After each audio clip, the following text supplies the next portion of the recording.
H-Town, what's up? You know what time it is. It's time for the best 120 minutes of your day. Chop Shop, the nation's #1 urban sports talk show, and also your midday sports happy hour. Yours truly, Robert Hatter, alongside Jim Hicks, coming to you live from Houston, Texas, but we're broadcasting all over the world via Facebook Live and YouTube Live. And today is Tuesday. Going to be a great day. We had great conversations yesterday. Just waiting on everybody to get in. Let me make sure I share the show right quick. Let me see. I'm sharing it. I'm sharing it with my friends and my groups and everything. I see Daryl Anderson is in the building. And I guess a lot of us will be on here shortly. Let me make sure I go to YouTube and I just go all over the place and make sure because ain't no I just don't want nobody to say, Robert, you got okay, I'm sharing it. I'm sharing it right now. I'm sharing it. Who I'm sharing it with my on Twitter. I go to YouTube and I share it on Twitter. And I think that's it. I think I done shared it everywhere.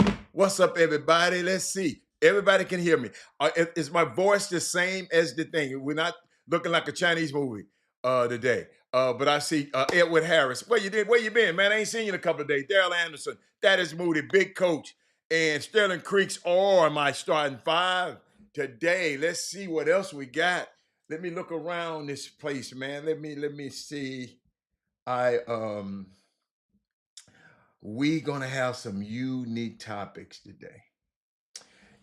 I see some people. That is Moody. I'm glad you're here.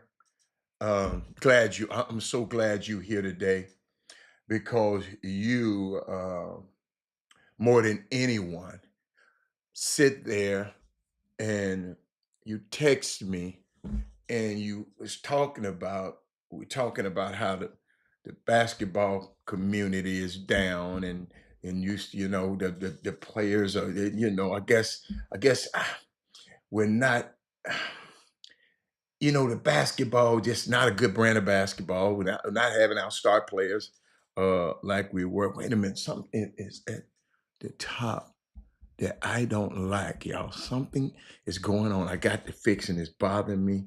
Let me take a look. Hold up. Let me see. Uh, yeah, it was me and Dad. No, it's something up there. I don't know what the hell it is. About right there. I don't know what the hell it is. But I don't like it. I don't like it. I don't like it. But hey, guess what? I'm all right. Patrick Henry. But yeah, it's covered up my head. Something is it my uh hold on. What could it be? Hmm. I'll fix it later. I'll fix it later. I'm sorry, Patrick Henry. But that is Moody. Months ago, we talked about how basketball and you said it's echoing up there with your friends up and yeah, this thing has really bothered me. I don't know. It's got to do with my camera. It's something on the camera. I got to wipe it off, ladies and gentlemen. I don't know what it is. But hold on one second. Uh, hold on. Y'all, I don't know what's going on. Let me see. Yeah.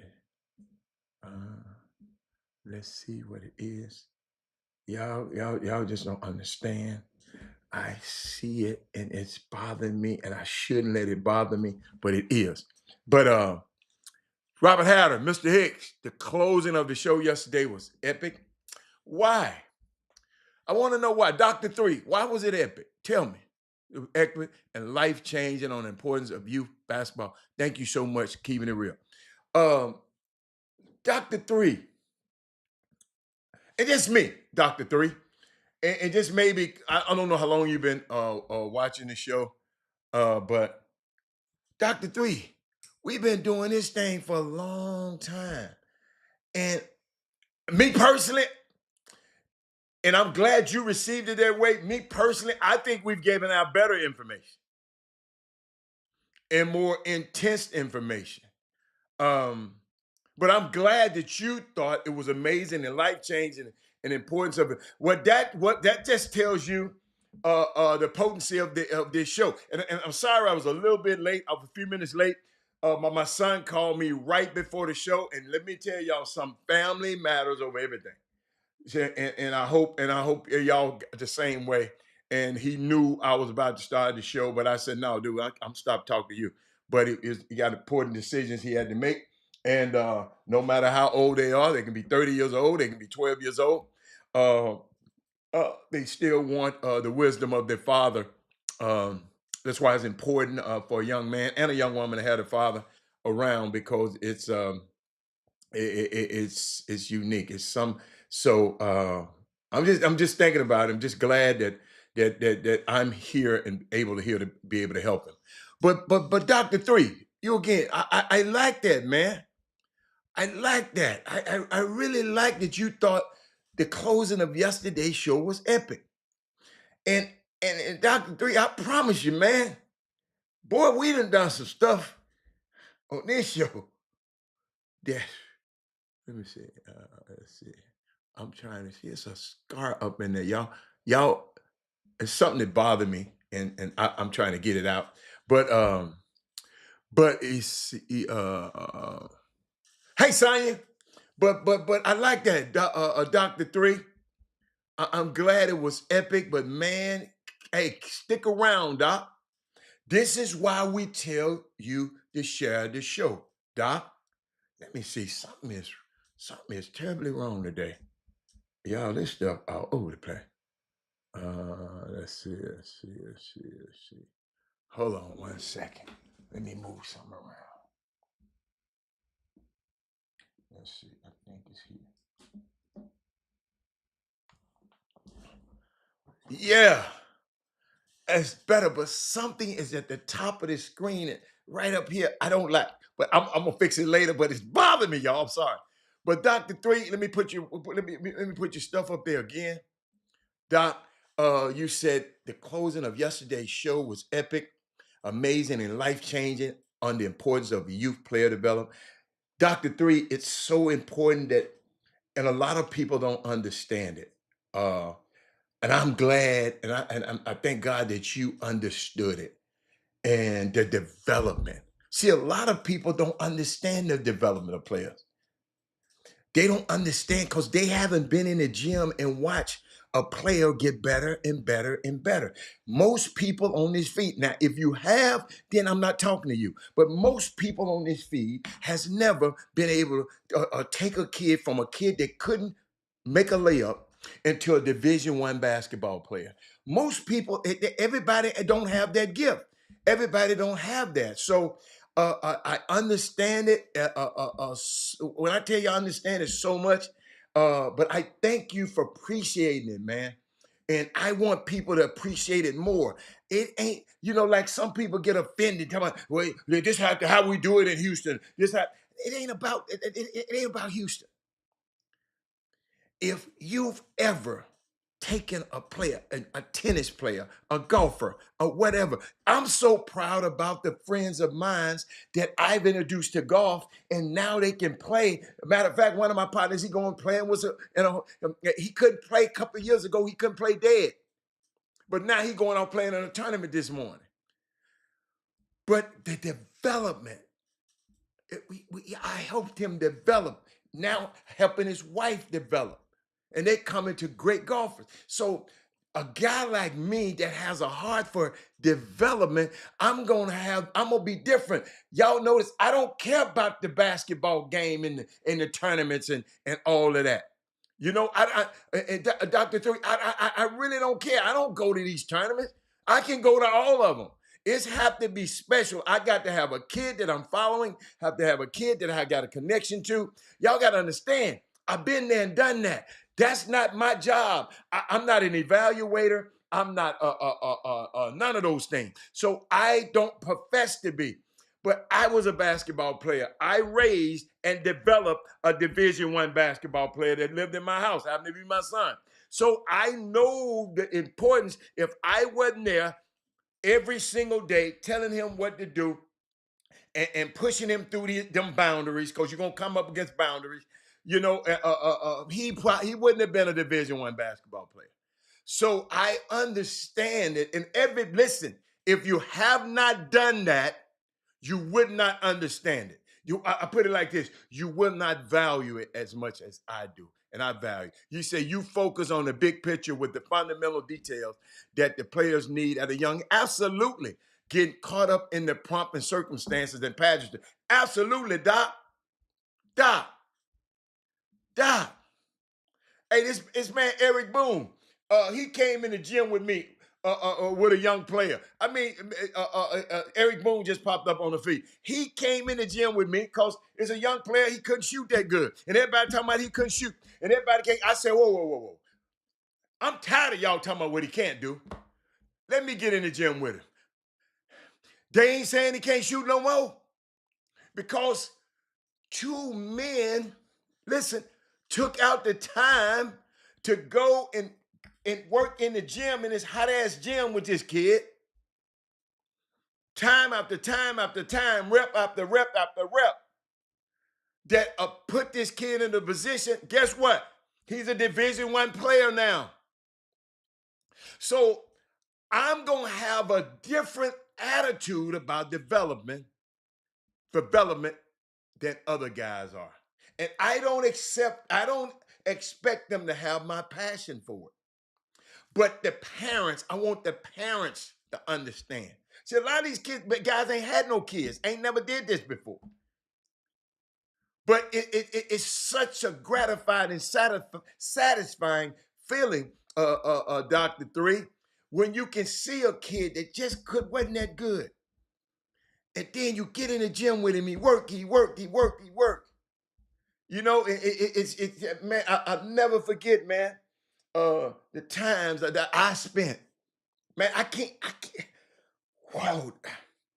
The time, give me 1 second. The time I spent in a gym with my son, with a few other people's sons, that's what it takes to be great and good in this business. And what he said, shout out to my dad and oldest son traveling the seas of Jamaica. Shout out to Ivan Pettit, Alpha Yo. But a lot of people don't have big coaches living this in real time right now. But some people just they don't have the appreciation of it because they never did it. You follow me? When you call a young man or a young woman in their embryonic stages, and you just watch them grow, and it came out and just got better and better and better and better, and you go back and look at it, and you say, "Wow, that's why I know we got to reach these kids in the fifth and sixth grade." It's very important, y'all. A lot of stuff you learn in life why you think they test you in the fourth grade to see what your mind is and determine how many prisons they're gonna build. Because if you don't get it especially men, if they don't get it in the fourth grade, they know they're gonna be in that penitentiary. So so what if we can get to these kids, basketball wise, or whatever sports, tennis wise, golf, whatever sport they want to play, because sports is good. I don't like the bad thing about basketball. People talking about, I don't like the bad connotations of basketball. This slimy, this greasy, this seedy. These are the words they use. Summer basketball and this grimy, everybody got to be crooked. Everybody trying to get a bag, underhand bag, and I got a bag here, and I got this bag here.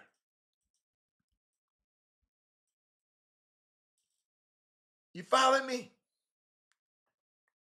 It's just,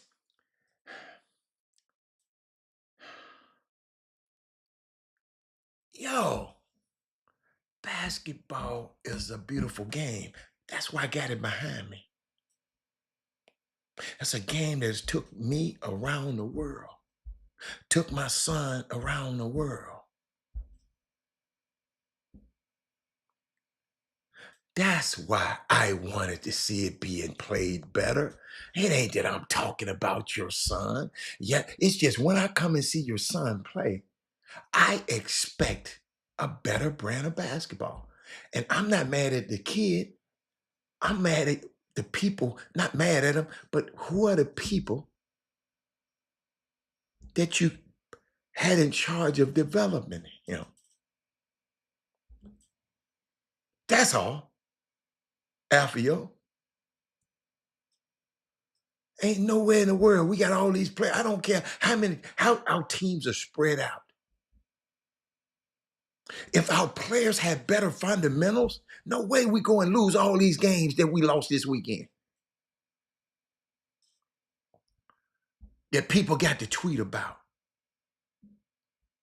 These damn players ain't up out of town. They that much better that we can't come home without a win. And I ain't blaming nobody, but that means y'all got to come time. We got to just sit back and think about this stuff, man. We can't come back with a win.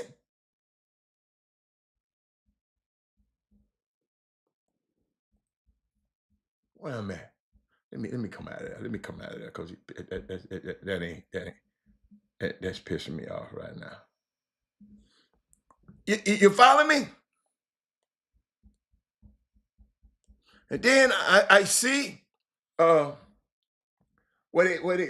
saw something last night. Hold up, y'all. I saw something. Uh, you know, after Yuri put out his post, his update talking about. Let me tell you something. A team with a brand.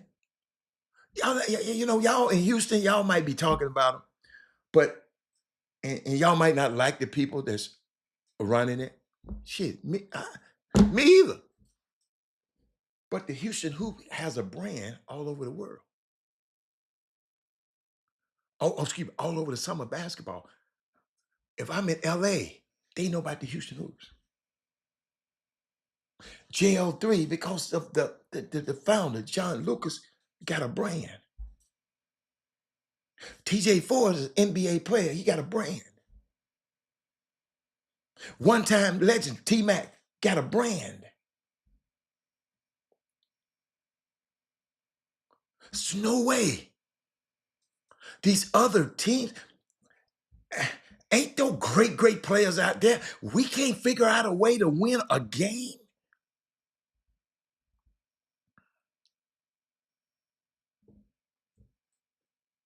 Promoting the bag before reading, following the built, proven blueprint. You said you can't skip a step. Yes. Oh, you like that one. I try to tell them. Everybody trying to get on the elevator, man, to success. Got to take the stairs, man. Got to take. Dr. Three, how old your son? How old your son or your daughter? That's all I'm saying. I'm not finna get on here and post and talking about the negative about them. I'm just saying, how can Houston Hoops got one of the best coaches in the land? Got one of the best coaches out there. But he can only coach the team that he's get every year. But what if we did our part in the 5th and 6th grade, 7th grade? We prepared little Johnny, little Robert. My son played for the Houston Hoops. But they didn't get in the gym and help him make nothing. So if you're expecting that from the Houston Hoops, you're not going to get it. They never did it. I don't think they're doing it now. That was my responsibility to make sure they had a point guard that they can win with.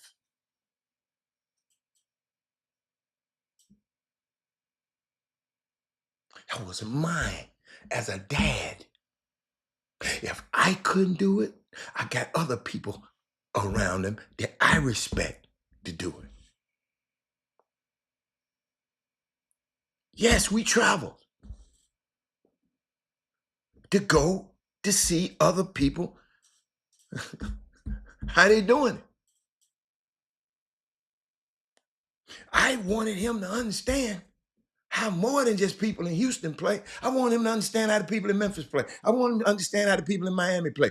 We took him down to Miami. You know, I wanted him to get quicker. Guess what I did, y'all? Mamas and daddies, we flew to Miami. My daughter in tow. She just with us. To work out with Patrick Peterson. Google him. Patrick Peterson, one of the best cornerbacks ever in NFL history. Went to LSU. To work out with his dad. I wanted to make him quicker. He was already fast. I wanted to make him quicker. Quick and can handle the ball, and you left-handed and you can shoot.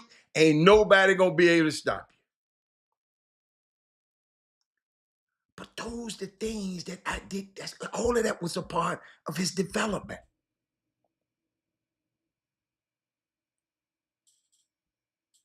So when the Houston Hoops, he played on their team, every time he was in the game, the point total went up.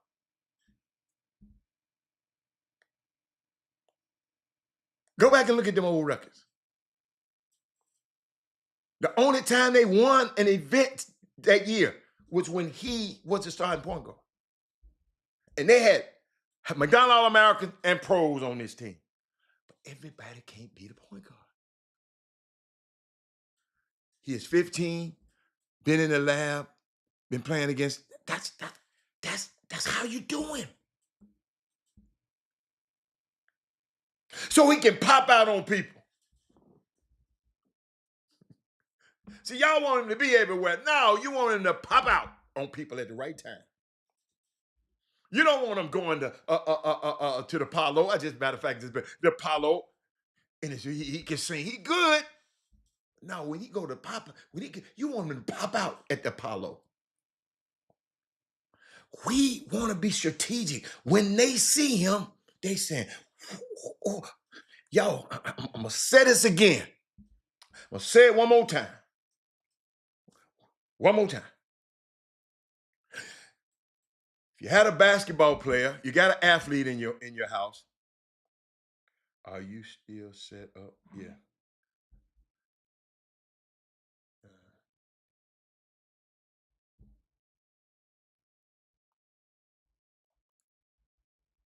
Hold up.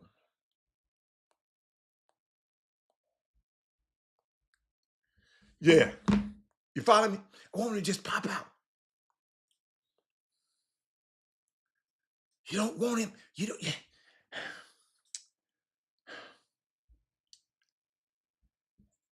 Ladies and gentlemen,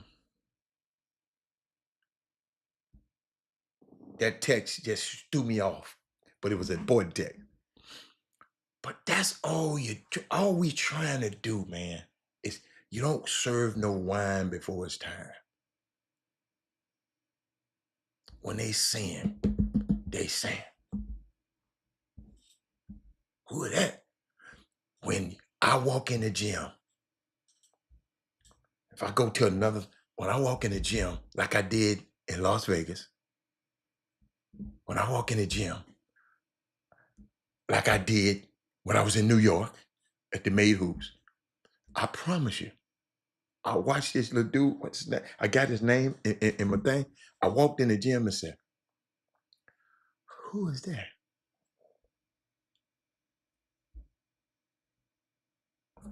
Who is that?"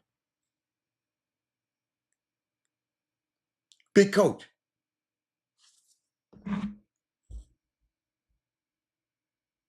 Trey Nunn.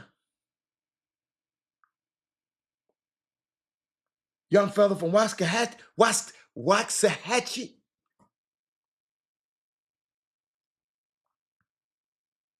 Had 100 points in 3 games. Wait a minute. No, I'm sorry. 100 points in 5 games. 21 made threes, 41% from three, 43. Who is that?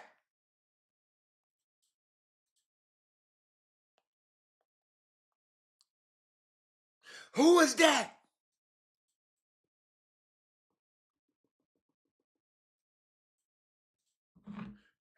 There's no wonder the TCU and Baylor and Stanford reaching out to him. Ladies and gentlemen, sometimes when you go in the gym, when you're watching your son play, take yourself, I know it's hard, take yourself out of it. Yes, hold up. We know it's Deja Kelly's brother, but guess what? Let's talk about Trey Nunn, Chuck McGowan. Chuck McGowan. I'm not in what the numbers he put up. He ain't Deja Kelly is his sister. Trey Nunn standing on his own right now. I'm not 100 points in 5 games, 43% from the three. I don't care who his sister is. And I know you just trying to let people know. But just because your sister good don't mean you're good. Let me repeat that. Just because the sister good don't mean you're good. Everybody with a good sister. Hey, everybody with a good sister don't mean you good. It don't happen that way. But I'm just thinking about it. Chuck McGowan, I should walk in the gym saying, who is that? Somebody, because it's subjective, because some people don't like it. Y'all got to understand. I don't like the pass first point guards. That's all he doing is passing. I don't. I like for him to be able to get down here and get some points. Because if he put pressure on the other team's point guard and demoralize the other team point guard, we gonna win if he take that. So I like my point guard with a razzle dazzle, dynamic.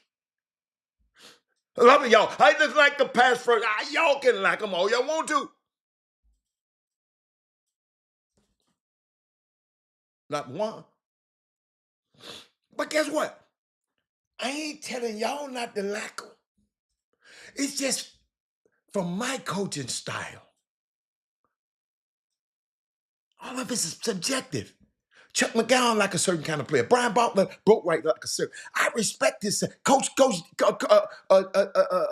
Dr. Three, Sonya like a certain kind of player. Ivan Pettit, Alfio Beasley, like any player that's on one team. If you ain't on his school team, on that summer team, he like, everybody else can't play. But guess what? I respect Alfio. He just like one. He focused on just one team, one organization, in the school he worked for. I respect Ola and the school he went to, University of Texas. He's blinded, but it's okay.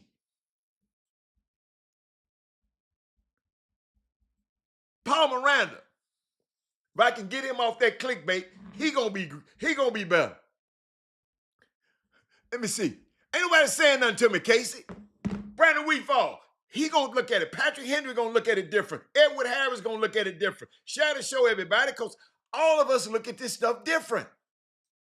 That's why I said share the show, because we can have different perspective. So D3, if you shared that show with 10 to 20 people, they should be on this thing today talking about, wow. And then all they got to do is go back into the old shows. What's up, Travis? He said, I like somebody who can put that thing in a hole and make a play. The point guard has to be able to be the more. I'm trying to tell you. That's just, but guess what? With Eric Lack,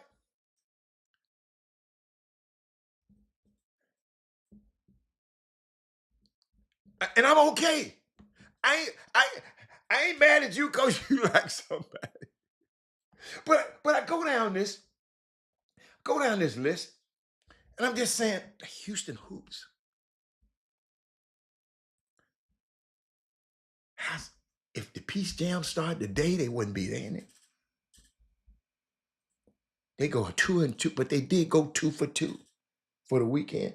Got a 2-5 overall record. The mighty Houston Hoops. Y'all, we got to get our players better and more prepared to go out here. What are we doing? JL3, 1-3, 2-5. So the two Houston teams, the mighty Houston, Texas team, are 4-10. Nothing negative. We're not doing a good a job of developing to put them up here so they can be able to go. I'm not mad. I ain't mad at the Houston Hoops. See, now y'all finna make me look at the records of the Dallas team. How many teams Dallas got up there? EYBL. See, y'all, I don't have no agenda when I'm talking about this stuff. I just, y'all, I had a son doing this just 10 years ago. Let me just find, let me find the teams. How you go? You know, teams. Okay, teams. Let me look at standings. Let's go team standings. Let's look. I don't know the name of these teams. Let me make it big. Team Takeover, the New York Rams, all of these East Coast teams.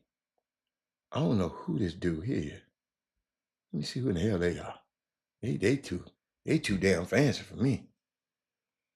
Somebody called, who is it? The Utah Prospects. They killing. Utah.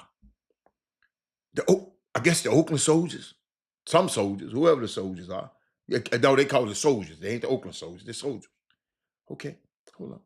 I don't know who this team is. They just got, I don't know who this team, a Tyler Hero team.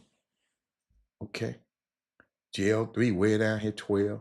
Houston Hoops way down here 12. So I guess the Dallas team's on the other side. So I think it's this CP3. I think they top somebody elite. You know, they need to just write the name. Everybody got a logo. It ain't doing nothing. Drive Nation, wait, they 4-3. So it's Drive Nation and what's the other team over there? Drive Nation and what? What's the other team in Dallas? Drive Nation and Pro Skills. Pro Skills 3-4. So they ain't much better.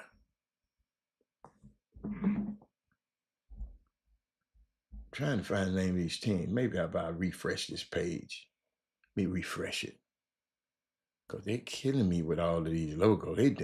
Y'all doing too much, man. You logo people. All this old logo.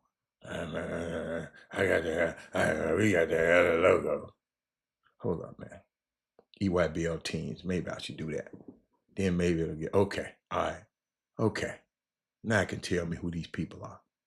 We got the Arizona Unity, Boo Williams, Brad Bill Elite, City Rocks, Drive Nation, Expressions, the Florida Rebels, Houston Hoops, Indy Heat, the Jet Academy. I guess that's Kenny Smith, JL3, Mean Streets. I know that's Chicago. Mocan. I know that's in Kansas. The Night Riders. That's in Florida.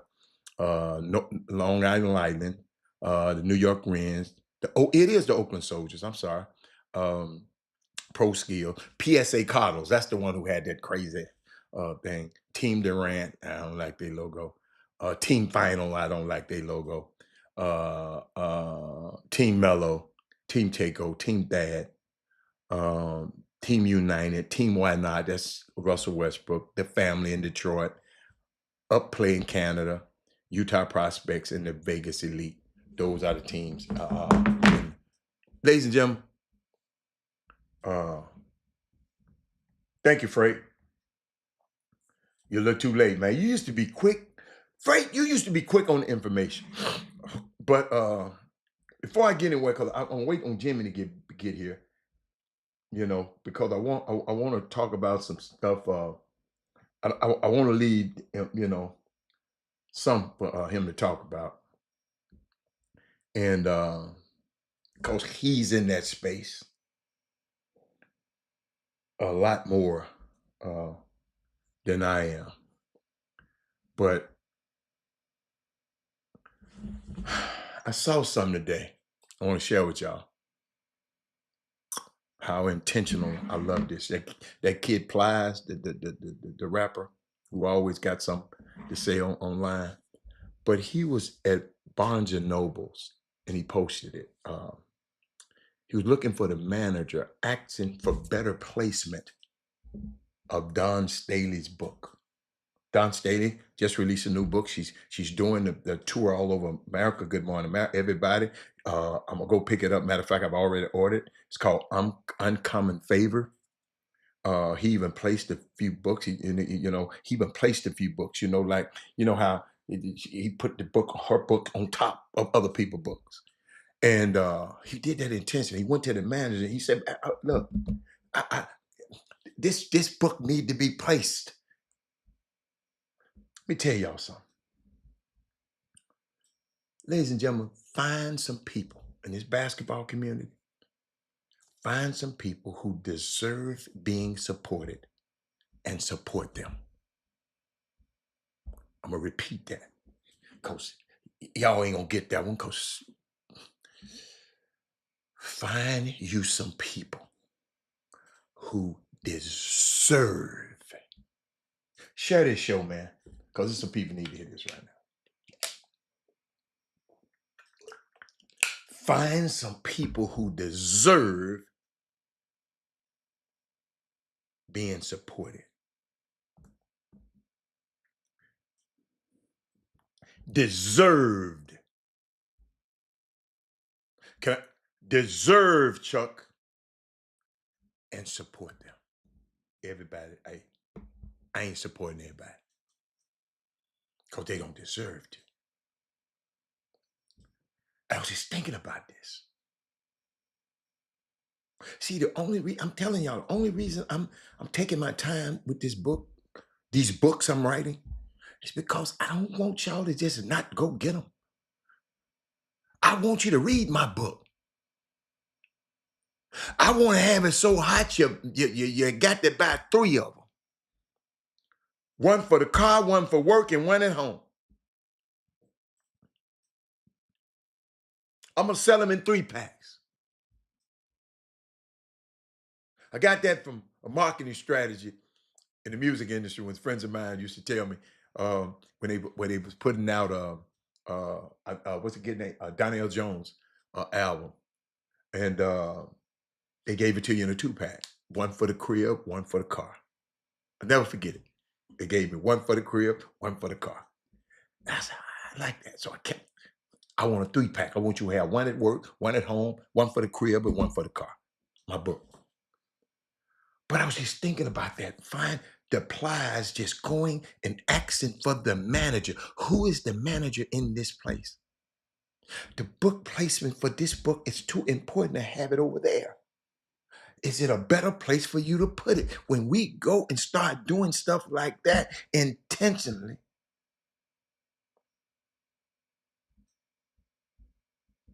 that's powerful. That means if Ed Harris do something, I'm going to support Ed Harris. Like all of you people who supported Doug last week, we got to continue to do stuff like that.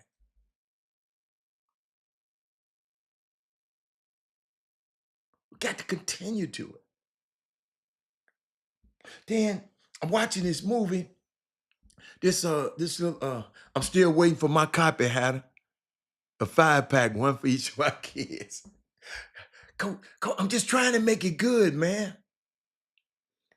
Man, y'all don't understand, man. I don't want y'all to just, Chris Walker got a book out somewhere. I got it up here. I bought it. I bet all y'all ain't got it.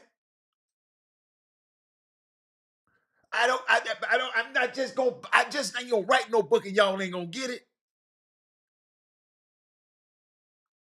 It's gonna insult me because I'm putting some tender loving care.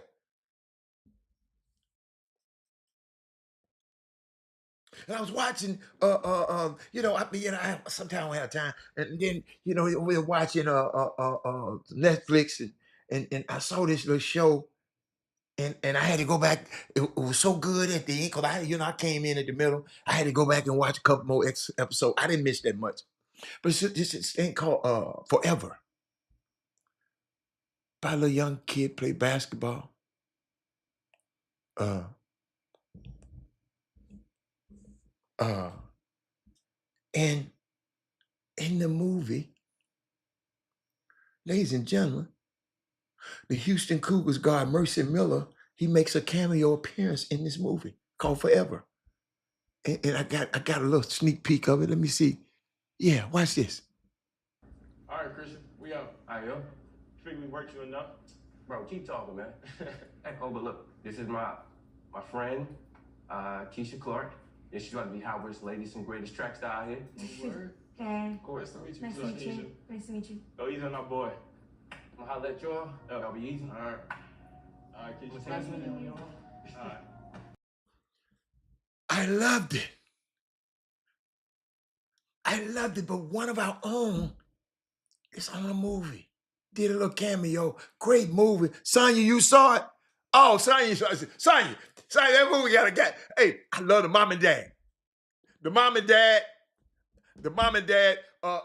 what's his name? What's my man? What's the actor, my man name? Oh, I don't know. Oh, I know the man's name. Who played in The Wire? What's this man's name? See, somebody gonna beat me to it. Let me see, cast of Forever. Who gonna give me to it? Ain't nobody beat me to it yet. Forever. Cast of Forever. What's my man name? Ain't nobody gonna beat you. Wood Harris. I beat you. Wood Harris. Wood Harris. Eric. That Wood Harris and that mammy, that mama, what's that mama? What's that mama name? Her name Dawn. Her name Dawn. Wait a minute. Her name Karen Pittman. That mama, them two, man, listen, let me tell y'all something, man. And y'all think we don't have a movie right here in Houston about this crazy grassroots basketball? And it's gonna take me to do it. I already know it. They got some bull crap on Netflix talking about AAU basketball. Man, we got some stuff that can happen in Houston since I've been doing this stuff. But shout out to them. Mercy Miller was in that movie. Let me see. Then I saw my boy. I know y'all left him for dead. Robert Hatter ain't gonna leave him for dead. I don't care what you done. I might not condone. If you're wrong, I'm gonna tell you you're wrong. But where's my man at? Is Kevin Freeman here? Kevin Freeman. My boy is on the way back.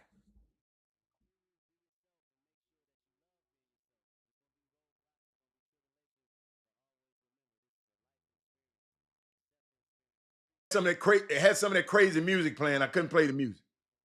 He's on the way back. Face Towel is on the way back. Look at it. Look at it. On the way back, man. Engaged to a young lady from Houston, Texas. I can't talk about it.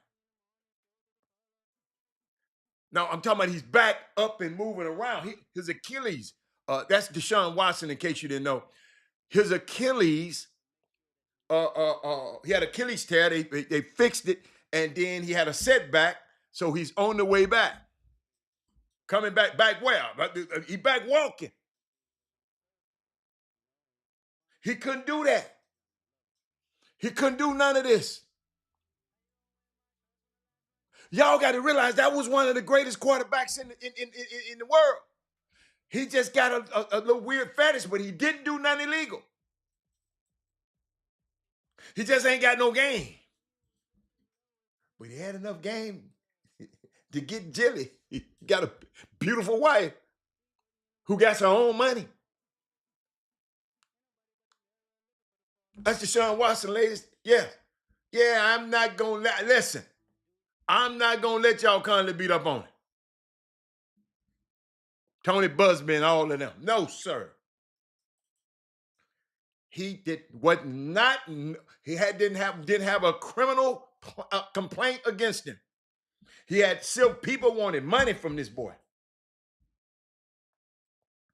Yes, he could have went by it a little bit different.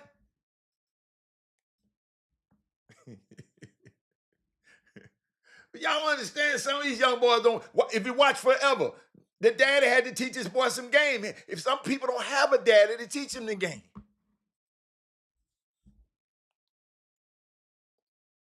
So I love movies like that forever.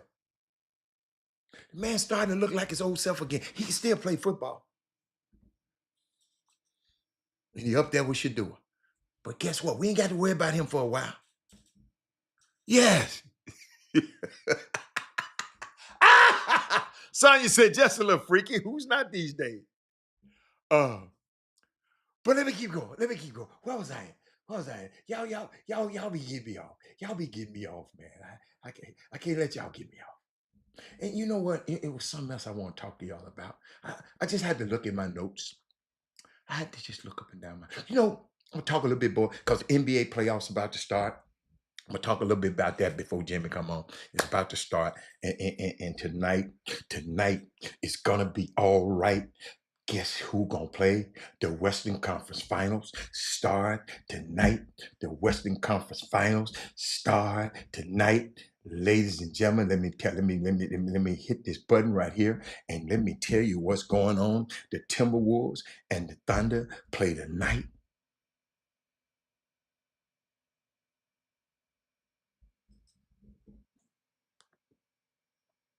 Tonight. And y'all, I just saw something.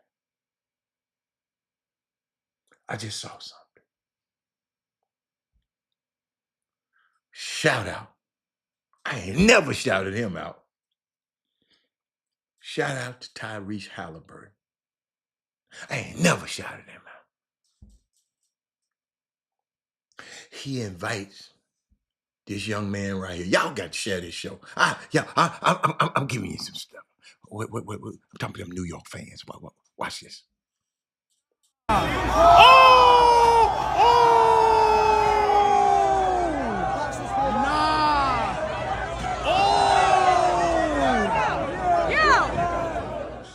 He invited that fan to Game 4 when they get back to Indiana as his guest.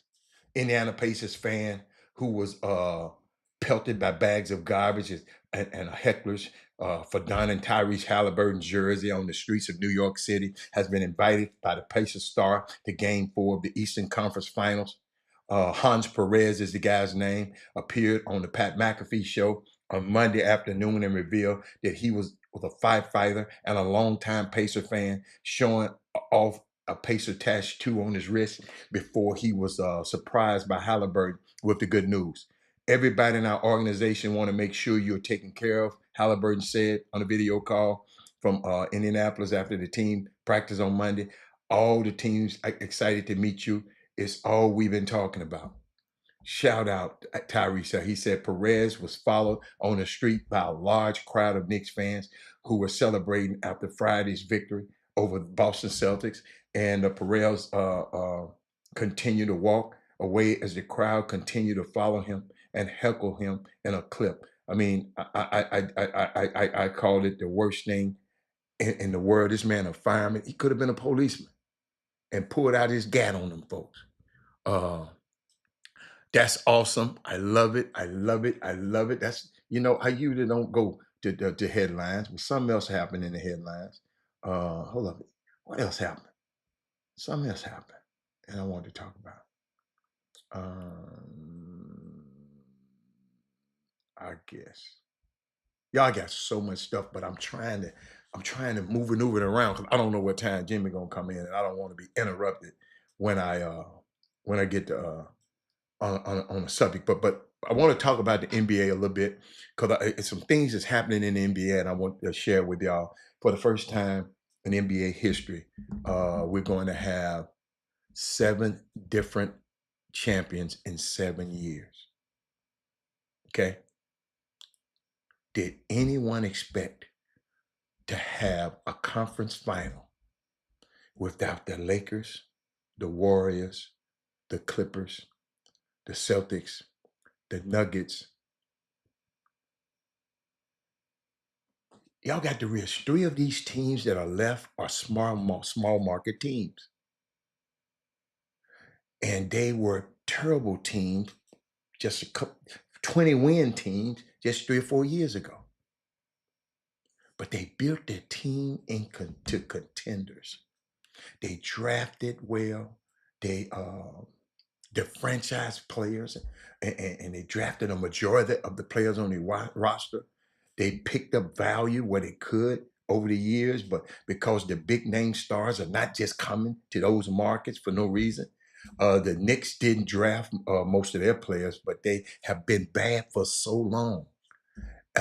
If they win, you're probably gonna have to call out the National Guard because they crazy. But y'all got to realize OKC won just 24 games just 3 years ago. And they still have 27 draft picks over the next 6 years. Ladies and gentlemen, tonight we got Ant and Shay in the conference final. These two men, these two young men, they going at it. Why? If I'm Ant, Travis Lent, if I'm Ant, I'm taking it personal.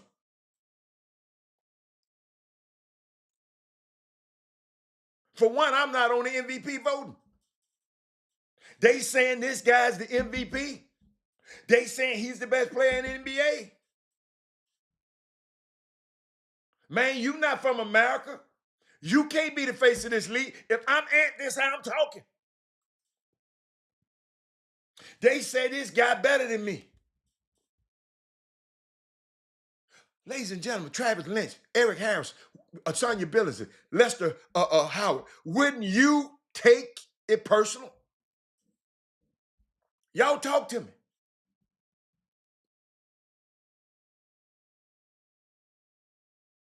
When you take it personal? Y'all remember when the NBA had the nerve to announce that David Robinson was the MVP over Hakeem Olajuwon in 1985? It was personal to Hakeem. He'll tell you.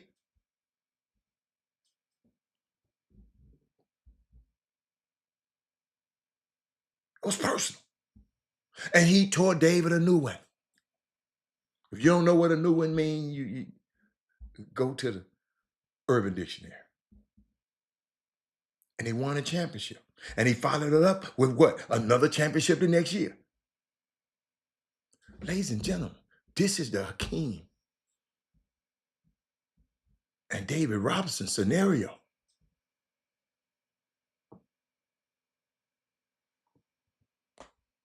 Yeah, but it ain't about his cousin.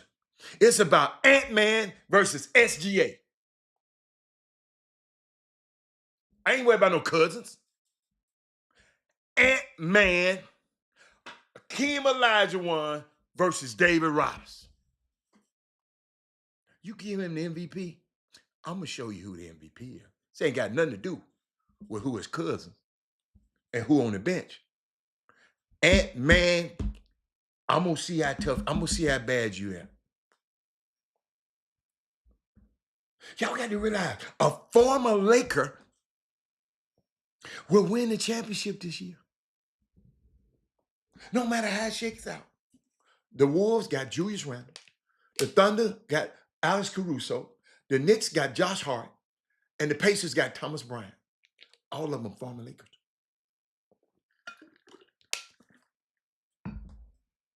Randall and Hart were both young, developing players on the Lakers before getting shipped out to the Pelicans for AD.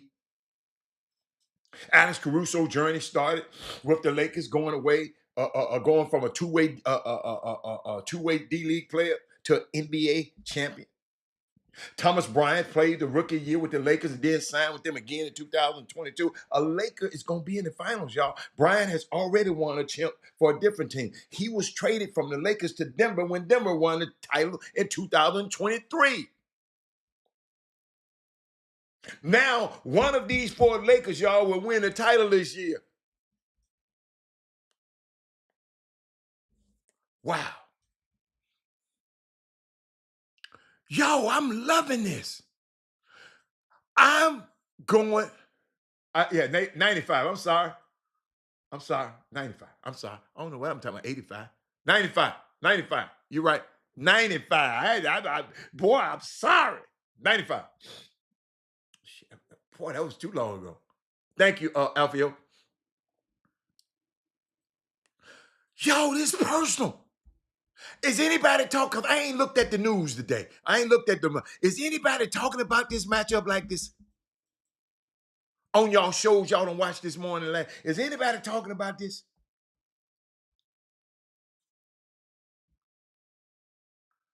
I don't know now. Saw this morning. Got to share this with you. The era of the super team in the NBA is officially over. Is it a cause? He said, you getting excited. Yeah, I'm getting excited. Man, I got two guards going at it. Ladies and gentlemen, think about this. Let's think about what's happening. Let's think about it. When Shea was a freshman, was a rookie. Shea, I went to LA, hung out for the whole summer with the Clippers just to see how things were. I came back and I had videos for y'all. This is back in, I had to go back. Let me see if I got any stuff that said Clippers. I had to go back and see. Let me just look up Clippers. Clipper. Let me see, did I have anything about the Clippers way back? Let's see. I didn't. Maybe I didn't. I didn't put it on the air. But I came back, and Kevin Freidman, he's on the show. I never forget. Kevin Freidman, I came back. We went to they was telling the players where to go play after they finished their workouts. I told y'all about Steve Ballmer. I met him. I told y'all all that kind of stuff. How they told me when I walk in the facility, watch what I say. Everything is taped. I go in there and watch Gallinari, Buck Boban, and all of them dudes in there working out. And so they hoop at UCLA and they hooped at Loyola Marymount. So I go, Shea in there, 10, these dudes, a new one. Rondo was in there. Rondo came over and said, hey man, y'all got y'all something. He was a rookie. I came back to Houston telling everybody about Shea Gilgeous-Alexander and what he did. Now, he's in the Western Conference Finals. Jimmy Hicks, Sloan, Glenn Smith, they brought Anthony Edwards and his basketball team to Houston. I'm just tying all this up to to guys in Houston, how this stuff affect what's going on in this conference final. they bring this team to play. Anthony Edwards was killing. They came to the radio station. As a matter of fact, I done played it on the show before. He had an interview on our show. He came in, did his thing. I think he went against Elkins. Then he went off to be a pro. And now, first time a lot of y'all ever heard of him is because they brought him here to Houston. So now this guy playing against this guy, it just warms my heart to see that I was there in the development in the beginning. It ain't hard for me. I saw. I mean, I ain't saying I discovered him, but it was just so unique that these two guys gonna play against each other tonight. And I had to bring that up because the era of the super team in the NBA is totally and officially over. Is it a cause for celebration? To explain, let's go. Can we go through the past? I got this from Greeny today. To explain at least, let's start in the past. In 19, let me get it right, Alfio. In the 1980s, the Celtics and the Lakers combined to win 8 championships in a 9-year span. In the 80s, in which at least one of them was in the finals every single year. Okay? Through the 80s. Then came the 90s. Y'all know what happened in the 90s. That dude, Michael Jeffrey Jordan, and the Bulls won 6 championships in an 8-year stretch. So you figure when he retired, parity would finally set in. Talk to me, Eric. But not at all. In the ensuing 24 years, Alfio, after that, the Lakers won 6 titles, the Spurs won 5, the Warriors won 4, and the Heat won 3. What sign you? That's 13% of the teams winning 75% of the championships. I'll give y'all a chance to write that down. You want me to repeat it? Text me. Hit me.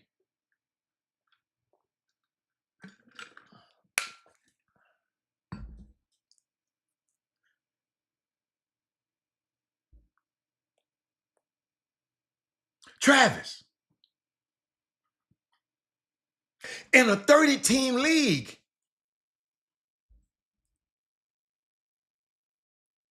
frankly, there was no fun in that.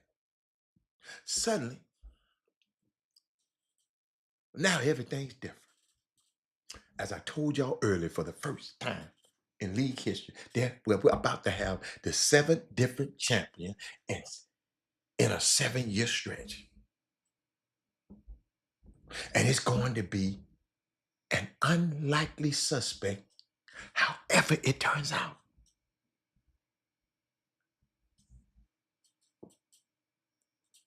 Who else on this feed with me? Ed Harris, you here? Alfio, you still here? Are my kids in there? Are my kids in class? Are schools out? Let me know.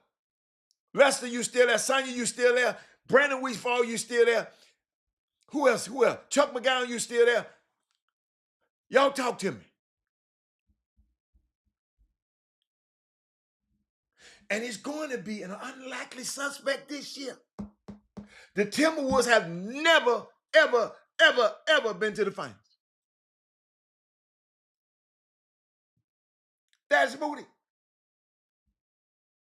The Thunder last won a championship is when they were the Seattle Supersonics in 1979.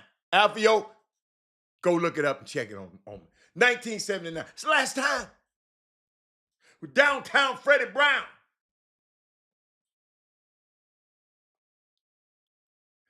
Avio.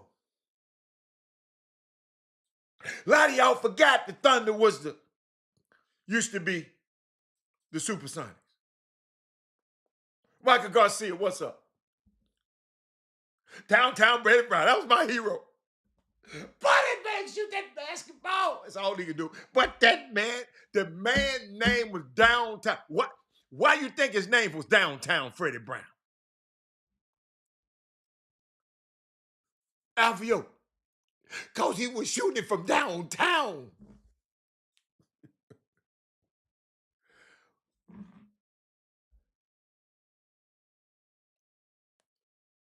Hold on. Let me see who's on that team. Because you know I can't trust y'all. Seattle Supersonics. Seattle Supersonics.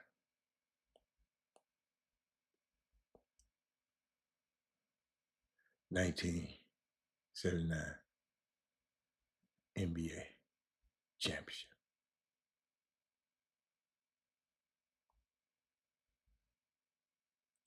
Yeah, I can't. I have to, because when I say something, I can't go by what y'all say. Yeah, Dennis Johnson, Jack Sigma, Lonnie Shelton. I remember all of them. Paul Silas. Y'all didn't mention Paul Silas? That's the boy, the Silas boy who the daddy, the dude who was messing about team. Jack Sigma was cold, man. Hey, who used to try to shoot like Jack Sigma? Jamal Will. They had some ugly shooting people. Yeah, Gus. Gus will put you in the rim, man. Gus passed away not too long. Dennis Johnson. Man, do y'all know how good that team was, man? But I'm gonna tell you, I used to love downtown Freddie Brown because I thought I could shoot. Man.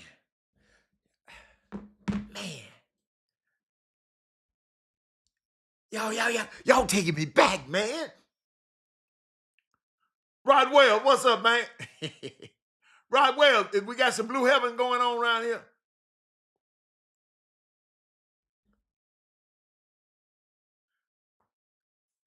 Man, I love that team, man. I used to love that team. Downtown Freddie Brown was my dude. Yo, hold up. Who did they beat? Who did they beat? Who did they beat in that finals? Who did the Washington Bullets? Wes Unseld now. Oh my God. Hey, man. Hey, y'all, I'm sorry. Elvin Hayes, Bobby Davis. Oh. Do y'all see all them Hall of Famers in that game? Yo.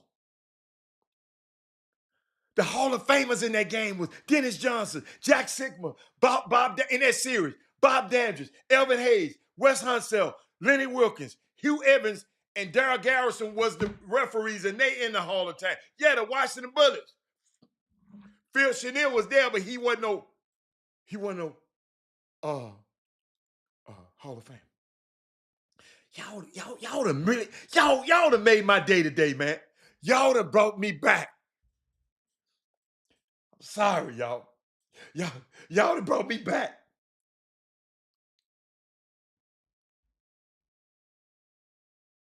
Washington won 2 games. Yeah, hey, man. I'm sorry, y'all. I'm sorry. Yeah, I love basketball. Downtown Freddie Brown. Man, when I get off the phone, I'm gonna call all my partners. They used to. Y'all know who I was. Hey, you used to call me Bobby, right? Downtown Bobby Brown. CBS just started television. Those games were tape delayed. The year before Magic. Absolutely. No. The playoffs game was tape delayed, not the finals. Playoffs. Eric. Did the Clippers trade Shea Gilgeous? Yes, they did, man. Rod Wells, thank you. That was in the, they was trying to get, I think, Paul, what's that, Paul, what's that boy name? What's the boy can't play dead now? Paul George and Russell Westbrook and all of that trade. He was in the middle of all that mess, man. Thank you. Thank you for being so studious, Rod Well. Wait a minute. Let me make sure who else. I was mad as hell. I was mad because I just come back bragging about it. Alexander. Trying to see who all they got in that trade. I forgot. I don't know what. Paul George, I knew. How that trade look now? They saying. How did that trade look now? Paul George is a shell of himself. I used to stay up to watch them games. Yeah, they had Lenny Wilkins. Hold up, y'all. Here it is. The all-season blockbuster trade of Paul George for Shea Gilgeous in 2019. I'm trying to see who else was in it. Because Kawhi wanted Paul George. That's right.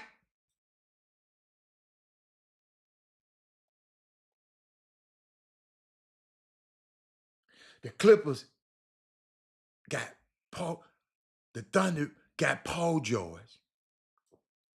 And they got Gallinari, Shea, and some draft picks. Man. Did Slick Watts play with them? I don't think Slick Watts played with them, Doc. I don't know. He might have. No, Doc didn't want him. Yeah, Doc Rivers did not want Shea to get traded. Absolutely. Man. Y'all, I didn't mean to go there, but let me keep going. Because I was just talking about these teams, right? And as for the Knicks and the Pacers, did y'all know this? In 1973, they were both champs of the NBA and the ABA, respectively. That was before the merger. Did y'all know that?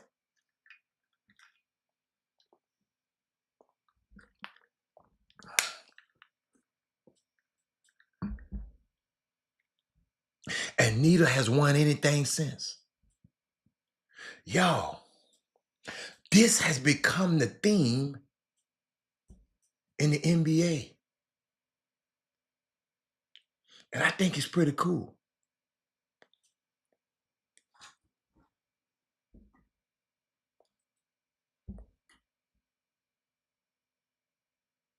Because amongst the last 6 winners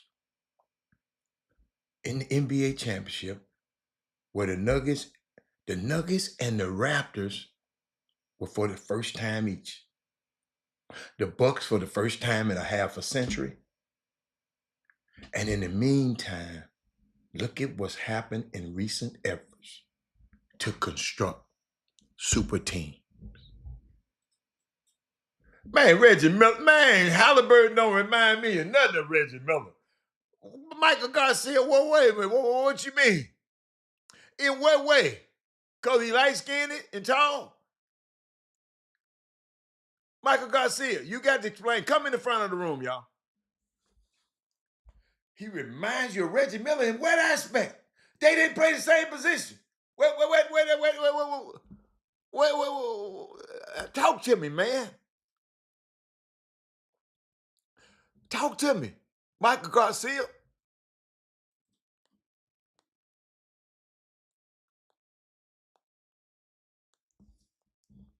Holler at me.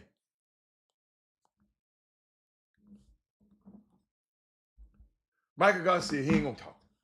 But let me get back. That man said Halliburton reminds me of Reggie Miller. Same style shooters.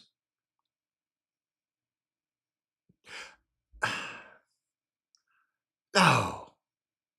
I wish I had time. I'll put the 2 shooting styles up there. Mike Garcia, you got it. No, that ain't good enough. That ain't good. Both of them got ugly shots, but dude got a push shot. Reggie had a slingshot. I mean, it's two different shots. I don't get that. Okay, they both had unorthodox, but hold up. But who says the shot is unorthodox? Because that's the case, everybody should be shooting like Dr. James Naismith and them did in the Peach Basket. All these shots now, they used to have a push shot. So every shot now is unorthodox compared to that. The man said the only thing they got in common is the team they play for. I mean, hold up, Mike. The Knicks will win. Man, we ain't talking about Michael John Garcia. You cannot change that subject like that, man.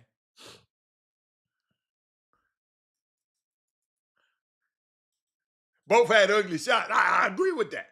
I agree with that one. But I didn't understand where you was coming from, but I got it now. I got it now. But let me keep going. Like I said, the Bucks, they won the state championship for the first time in 50 years when Kareem Abdul-Jabbar and Oscar Robertson was back there playing. I'm just talking about these super teams, y'all. They were trying to build. You know, LeBron is, starting the super team stuff. In Philly and Phoenix and in Brooklyn, it didn't work. These recent efforts in Phoenix and Phoenix and Philly and Brooklyn, it didn't work. None of them ever got out the second round. None of them made the playoffs this year. Super team seems to be a little bit older. I looked in the playoffs this year. Seems to be old. The 6 oldest teams in the league were the Warriors, the Celtics, the Bucks, the Suns, and the Lakers. Might have had one more. Yeah. I know the Warriors, the Suns, the Bucks, the Lakers, and the Warriors. None of them in the playoffs, man. One of them didn't even make the play-in. Time for Anthony Edwards. I just said that, Chad, Anthony Edwards should take this personal tonight. He is not on the MVP voting. They said Shea better than him. What I call a super team. Having players like Booker, Brad Beal, and Bradley Beal, David Booker, Bradley Beal, and Kevin Durant on the same team. That's what I call a super team. Chris Bosh and LeBron James, Dwayne Wade on the same team. I call them super team. Stephen Curry, Draymond Green, Stephen KD, super teams. Who was that asking me that? What I mean by super team? Jimmy, you here? Come on. But Jimmy, I was just talking about super teams, and let me just finish. Inside what did I got this morning? It means the NBA teams like to me, they got the rules right, Jimmy. They created something I tried to explain to y'all a few weeks back, called a second apron. And I'm not going to bore you with the details. I explained it before, so y'all got to go back and get the old show. Simply put, it was a goal. When you hit a second apron, it was a goal to create parity. And it worked. For too long, this league felt like a movie, Jimmy, where you knew the ending before it began. Not anymore. Suddenly it feels like a league where KG, Jimmy, once said, anything is possible. But what do y'all think? And I ain't gonna lie, I like dynasties. If you go over Steven in Europe, Jimmy, them soccer teams, all of them, they got dynasties. Dynasties really work well in sports. I don't know why they want this parody stuff. I'm just talking for a fan, for y'all's point of view. But Jimmy, what's happening? Jimmy, why you around here? Why you around here on these people tweets and bothering these people on tweets and asking them question when the man asking something about something and you said something. I forgot what it was.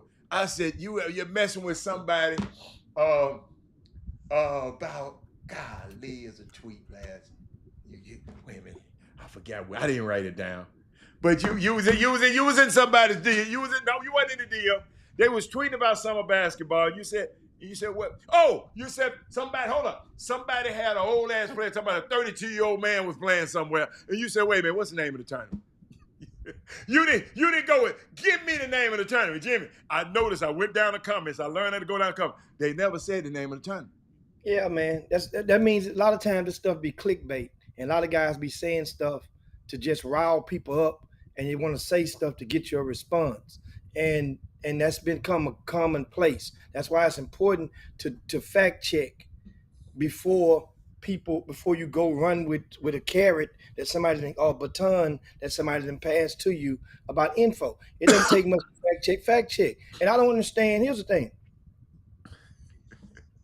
I get it in regards to some people you don't want to say certain people's names in the fear of defamation in the era of a society of lawsuits or whatnot.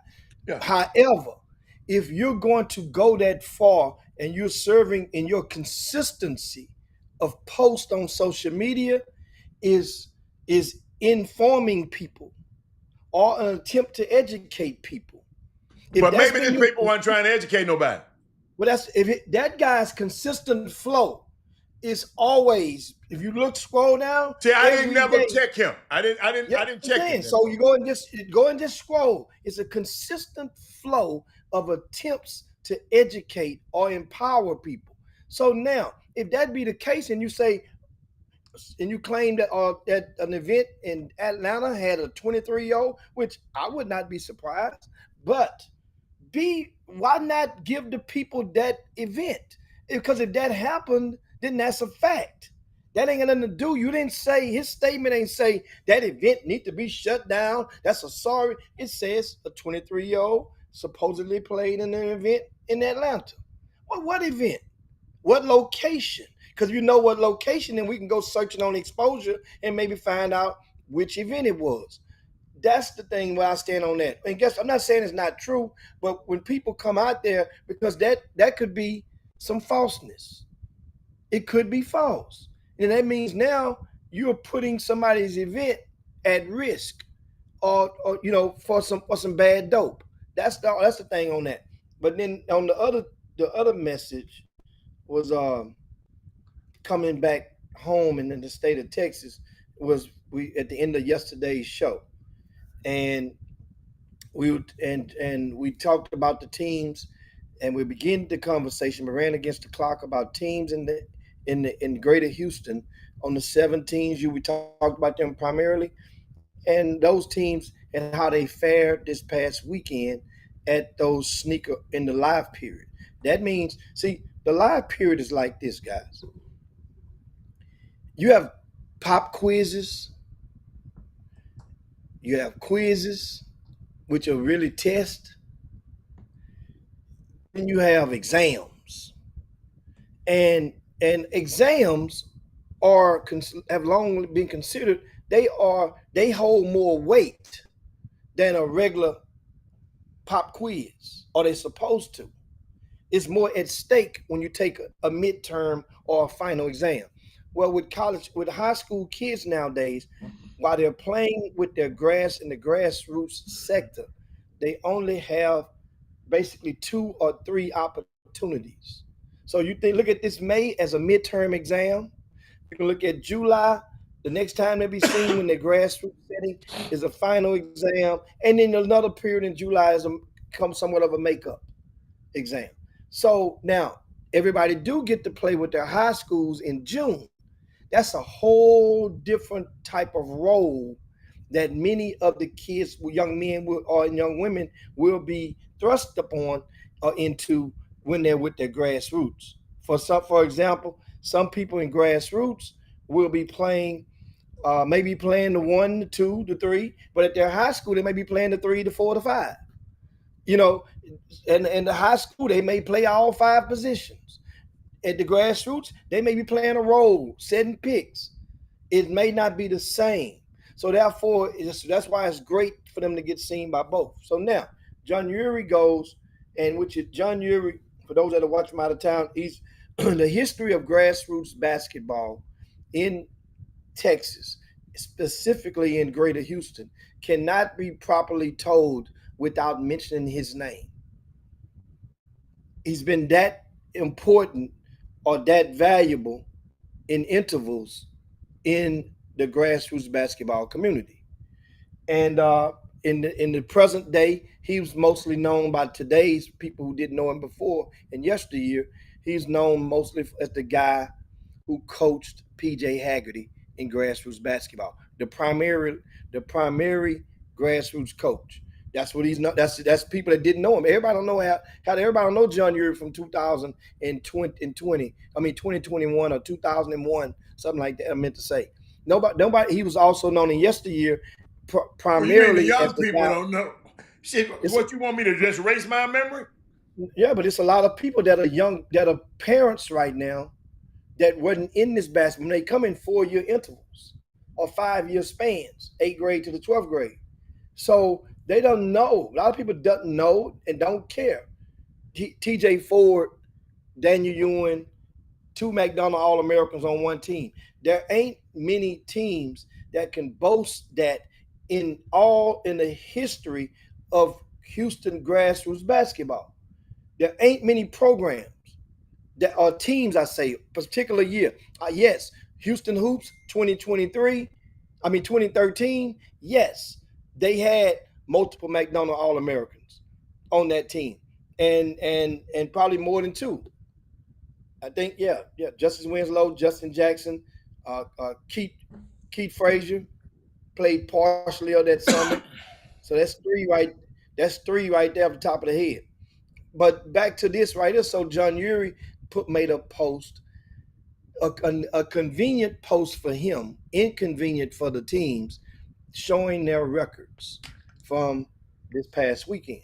So my question was immediately just to make sure, because which one of those teams did he beat? He says none. Then I went further because if he would have answered, I didn't know if he did. I didn't know he may have played one of those teams. I really, at the time, I I just didn't. don't remember him beating none of those teams. So I asked, which one did you beat? He could have beaten one, right? He says none, which was respectfully. I left it at that. That was just wanted to make sure. That was Exhibit A. But understand, Just if because he didn't all of beat the those teams teams, don't mean. Well, what was the post about? What's the context of the post? Did he have any context with the post? Because he just posted uh, the people's records. Did he have any um, context? let's go and take a peek at that thing. Let's Because I'm see. trying to say, it's okay. So we have to ask him which one did he beat in order for him to text it. He ain't no sneaker team. He just posted the sneaker sponsored teams, right? So Okay, that's if I let's say I posted this, you couldn't say that to me because I ain't got no team. So I'm it's asking, simply why did you ask him a question? Which one have he beat? That's all. well because I asked that to make sure. Like I'm looking at that list because he didn't put his own team in there. But his So I team don't not a know. sneaker team. These sneaker teams. Understand? These are the sneaker teams, but his team is on a sneaker circuit, No. Well, a that's a different. JV circuit, and often when they're having success, they will consider themselves equal to or greater than some of those other ones. It's convenient. Now, so the thing is, if you by mentioning those, a lot of times people would think would be under the pretense and say, well, hell, man, I could have, they could have gave me a sneaker deal and I could have went 0-3 or 1-3 or 0-4 or whatnot, for that matter. So my point of asking that, I said didn't really know because I wanted to see it in the pecking order. My thing was if Houston Superstars would have played any of those teams, any of those opponents that those Houston teams lost to, which one, how do I, what in the pecking order would they have been? So then I realized, and somebody reminded me that the Houston Superstars lost to the Gulf Coast Blue Chips 15 and under. The 17U Houston Superstars lost to the ninth grade Houston But Gulf Jimmy, Coast, Jimmy, to which me, are pretty good, by the way. They're good. but that don't stop the validity of what he said. All he gave was facts. Okay, and all I asked was a question. It was, which one have you beaten? That man puts it in pecking order. Now, what if his response would have been, I beat all of them, or I will beat all of them? If he says that, then now, okay, now that invites everybody into the conversation. He Okay. made a comment No, I'm just. because here's the thing: a lot of times, if you look at existing memory, a Mhm. pre-existing memory, a lot of times, whenever John Urie is mentioning another program, it's on the negative slight. Yeah, okay. I That's why. got you. I got you. Okay. Every single Okay. every Okay. single time he's Okay. mentioning one of those other programs, it ain't necessarily to prop them up. It's to shit on them or piss on Okay. them. All right. So One of you're the two. coming from a cynical nature. Okay. I'm Come on. coming from, let's put it in the middle of the table. So you're talking about them. Let's talk about that's you. Like you see. Here's the thing. Eventually, many people, not most, hell, it might be a good time to do roll call.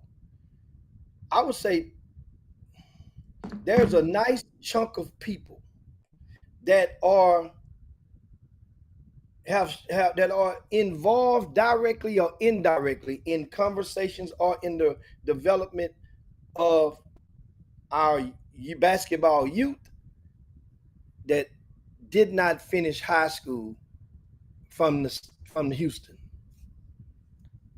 There's a whole lot, including you. Absolutely. So what happens is a lot of times Houston been a stuff down people's throats so much, and people be like, man, F Houston in your mind. Fuck Houston. And then so that stuff will go and be seep down. You'll cage it up. You go to learn Houston. You say, man, gotta love me. I like H-Town. H-Town cool. But then deep down inside, if somebody pulled a scab off that old wound and try to throw Houston, then you be like, then it'll come out. But Jimmy. John Urie he's from California. But Jimmy, And let me help you. ultimately, Don't throw me. California will come up out here. You mentioned me, Jimmy. I don't. It ain't about Houston. It's about basketball. I said it about Chicago. I said it when I was in LA. I said it about Memphis. I think about the development of basketball players. I just live in Houston. Now, I'm not just limited it to grassroots basketball. Because you're talking about F Houston, F I Houston. say people. I'm talking about grassroots If I was to basketball. bring up right now, if I was in regards to you, if I was to bring up pro-am basketball and our most revered player in the history of this city or this state in pro-am basketball, you may not think the same. You probably don't think the same about that person as the most of this basketball community. So that means you ain't. That means some say, man, you don't disrespect. You don't respect him. He the master. His nickname is the Wizard in Houston for basketball. You be like, that's man, I ain't subjective. studying about him. I don't bar him. I ain't worried about him. He ain't nothing. Absolutely. I whoop him. I whoop him in basketball. So now people like, man, get out of here. You couldn't touch this guy's tennis shoelace. So that's where some of that, I say, it ain't just limited. That's what I mean. And guess what? I get it. People come from another city. New Yorkers come down here. We see it all the time. Man, New Yorkers, and you guys may have endured it in stuff outside of basketball. They'll think you slow. They think you soft. They think you country bumpkin. And guess what? Some of that or all of that could be true. But you got to understand the disdain. Because whenever we winning down here, we shove it down their throats. Whenever we win, they gonna hear about it. And guess what? It's like New York right now. Got an uprising in the professional ranks. So New York has been kind of calm waters. And boy, anybody you see from New York, if you ain't talked to him in the last couple of days or the last week, they the Mecca again. And Jimmy, hold up. And the New York Reds are winning in EYBL. Oh, they winning that too? Yes. Ooh, they back. They back. Or almost back. We'll see. It ain't over with. Neither one of the seasons over with. But Jimmy, I think I'm just look at your thinking. I think the thinking, and maybe that's just the way people think, But I'm just different. My son is a Houstonian. So he lived here. I can't separate him. He's a Houstonian, and he went through this whole basketball process. So I'm looking at the game through his eyes. How he was developed, not how I was developed in Memphis. So I just don't understand. I don't care about what John Uri's from. I don't care about nobody. I look at developing basketball. I've done it. A lot of y'all ain't done it. A lot of y'all ain't took a player who couldn't play dead, and later on he wound up being a Division I basketball player. A lot of people can't say that. That they took him from ground one, that couldn't make a layup, until some people just inherited great players. So when I'm coming from a developing standpoint, don't throw me in there. I'm thinking about the players. Little young kid, Bronson Evans, couldn't chew gum and walk at the same time. Nobody was worried about him. And I saw him and I said, come on, man, let's go to the gym. Let's get in the gym. My son said, I can't believe you in the gym with nobody else. See, y'all don't understand this history here. And this kid I'm telling you, couldn't play dead. Wind up starting on his high school team. I sent him over there to let TJ and them play on summer basketball. Played 4 years in college basketball, and now I tried to play pro basketball somewhere, and he couldn't play. Those are the things I'm talking about. Y'all talking about these players who good already and just go on somebody's team and just win on somebody's team. No. I'm talking about the people that come grassroots, see people when they little in the gym. I watch Kenny and Rasheed in the gym. I watch LJ, J. Michael Reese in the gym. I watch DJ Griggs in the gym. Bryce Griggs was a little boy in the gym. I watched how their dad's development. That's the only thing I'm talking about. I don't care about nobody talking about nobody not winning or not losing, because I know you can lose. But it's our job. My son played on one of the teams that John Uri is talking about on here, the Houston Hoops. So I just come from a different perspective. It ain't Houston is down. I just said it's our job to make sure the players are developed by the time they get to the Houston Hoops, by the time they get to JL3, by the time they get to TJ Ford, by the time, if Bronson couldn't play before I got to TJ Ford would have probably let him be on the team. Somebody got to get these guys ready so they won't go on a weekend, Jimmy, and go 0-4. Come on now. But y'all want to fight people and worry about what you say, F what people say. Let's get people in here to develop these people and quit all these pissing contests. Now, who is better and who is this and who is this? Teach these kids how to understand. Hold up. Hold up. I just got something for y'all. It's, something just came to my, watch this. The most underdeveloped skills that I see in high school players, passing. Baby, move, cut, please. The ability to pass the ball to the post. Post-entry passing, boxing out, like that being able to front the post as a guard, like little things that I think we took for granted kind of coming up that they don't do at all now. And kind of when we get them to college, we have to teach it from scratch. That's what I'm talking about.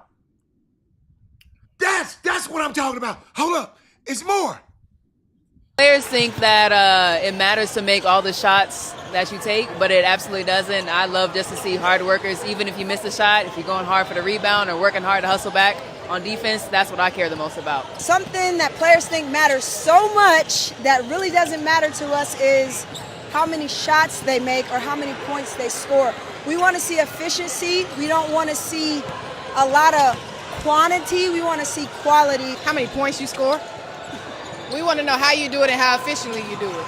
They don't realize that matters not at all. Like, we actually don't like it. I think if they were a little less cool, they will play a little bit harder and be a little bit more successful. Players think that. That's all I'm talking about. Every time I mention this, I shouldn't have a fight because it's true. If you know anything about basketball, you got to understand somehow somebody done taught these players. I keep trying to tell y'all, when I talk to an NBA team and a developmental player said, Robert, this guy's 3 years in the league and don't know how to set a pick. But we should be teaching them that in the 6th grade. Instead of putting them and taking them around the country playing in these events. That's the only thing I'm saying. And I don't care who don't agree with that. Because I develop a player. If you ain't developed no player, then just stay out of it. I'm talking about from ground floor. All we need is more people that want to develop people. We ain't got to get together. Just wherever you at, if you know how to develop a kid from ground one to ground and put him in a position where he can get a D1 scholarship. That's all that's all I'm looking for. I don't have no hidden agendas. If I wasn't around, who would have took care of my son? Who could have helped him? That's all I think about all the time. Even being on this show, running my mouth right now, is because who would teach my son and his mother and his grandmother this stuff? That's why I'm on this show 4 times a week, 2 hours a day. I don't care what nobody say. That's all. I wanted to share that with you. Where else you was going? Now let's finish with you. Yeah. First of all, when they're saying the people making the entry pass, that's not a Houston thing. That's the whole country. We ain't talking.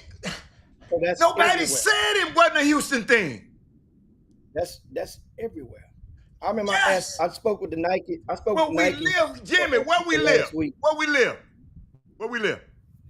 This is an H-town. So we it's need a to country, be concerned about. We can't say the world, but keep going. Well, understand when people saying making the. See, here's the thing. The college coaches that have spoke on that.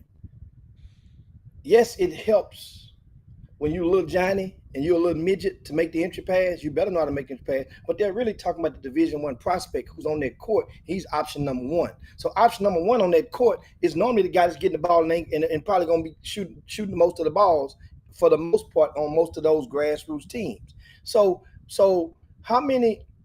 But many of those players on that level of basketball were those coaches that were there or representing those conferences, those schools within those Power 4 conferences. They are looking at a different level of prospects to play that. They're looking at for the top of the chain. So those top kids who's scoring 30 points a game or 20 points in the grassroots, they are looking for them to fit that description on that. But Jimmy, if they know the fundamentals of the fundamentals, we ain't talking about recruiting right now. But if the kid knew how to do that as a young age. So tell me this. If that's a deal breaker for those coaches, they are evaluating the kids. Jimmy, get the coaches out of it. Man, come on. You can't talk about this. I can't talk about this with you. I can't talk about this with you. Hannah, what percentage of basketball, of Division I signees, what percentage out of 10 do you think are mentally developed in basketball and ready to walk right on the Division I program? None. And they ready to go? None. Okay.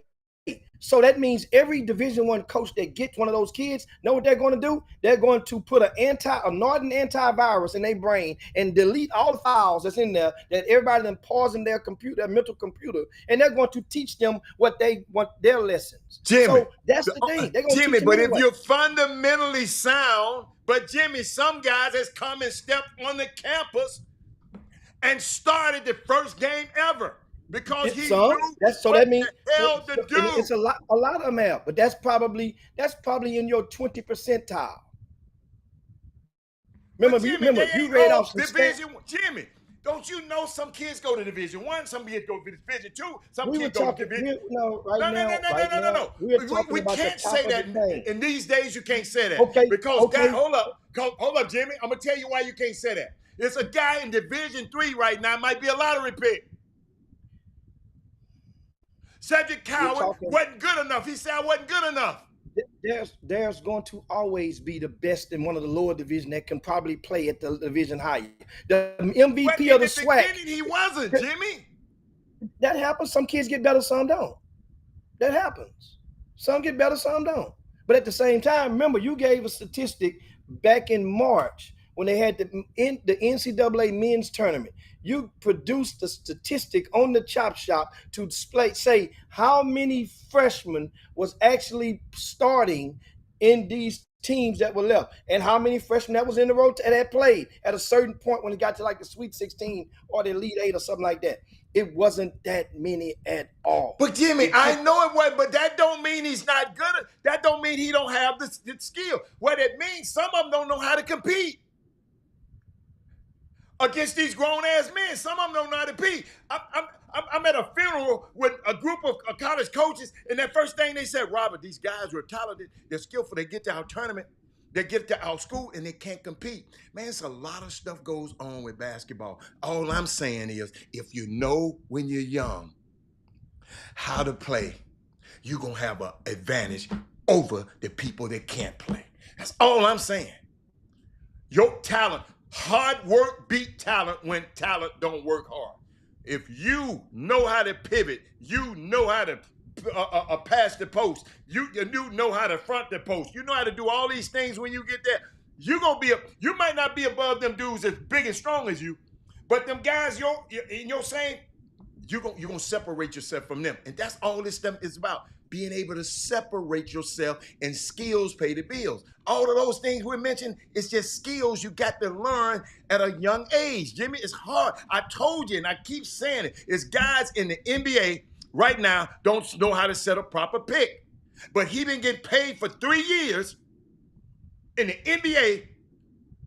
Somewhere, somebody didn't teach him how to pick back then.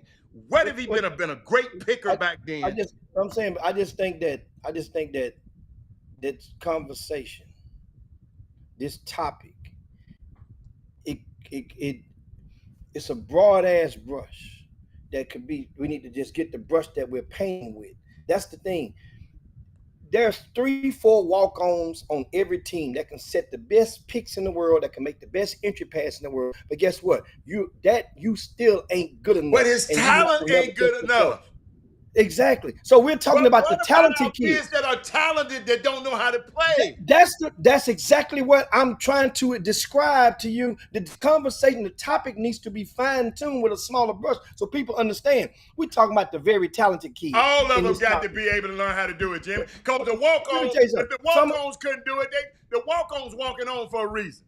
No, Jimmy, what you don't understand? If the walk-ons can go and make all the entry passes that they want. Hold up. At the high level, everybody, Jimmy, ain't but 0.1% gonna be at the highest level. 1 point. It's so minute. Jimmy, it ain't but 450 of them out of 1 million players playing. So I know, but I'm just talking about see, y'all keep talking about Division I basketball. I'm trying to get them to go to college, because guess what?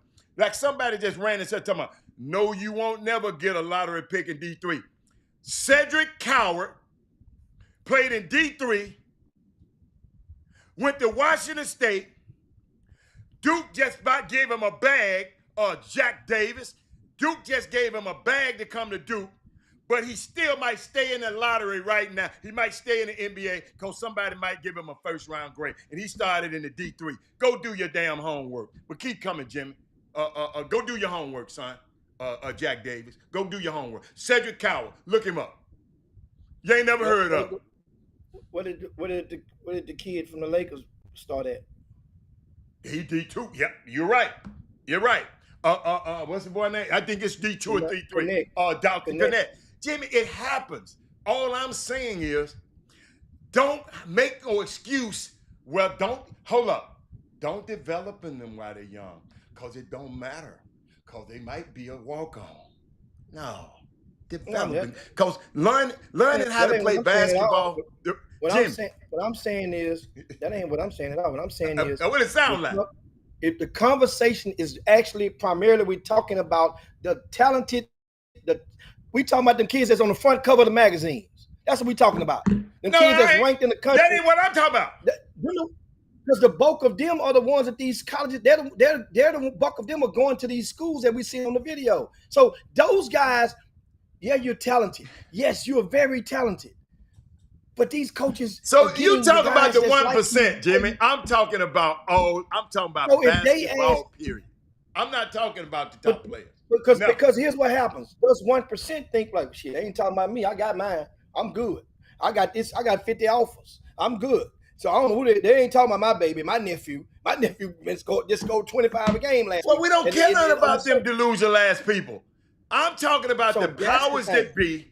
When I talk to them, they just said, Robert, they didn't learn long enough. It's stuff that, Jimmy, it's even highly touted freshmen come to college and still don't know how to play basketball. No, man. It's highly talented people as freshmen. Jimmy, coach come in there and tell them, man, you got to move around. You didn't make it this year. Jimmy, defense, you can learn how to play. People can tell you how to position yourself defensively and know how to get low. It just develop. Somehow, why do y'all don't like being the development part of basketball? It seems like, tell me what Duncan Robinson, thank you, Trey Phillips, is an NBA $100 million man, $90 million man, went to D3.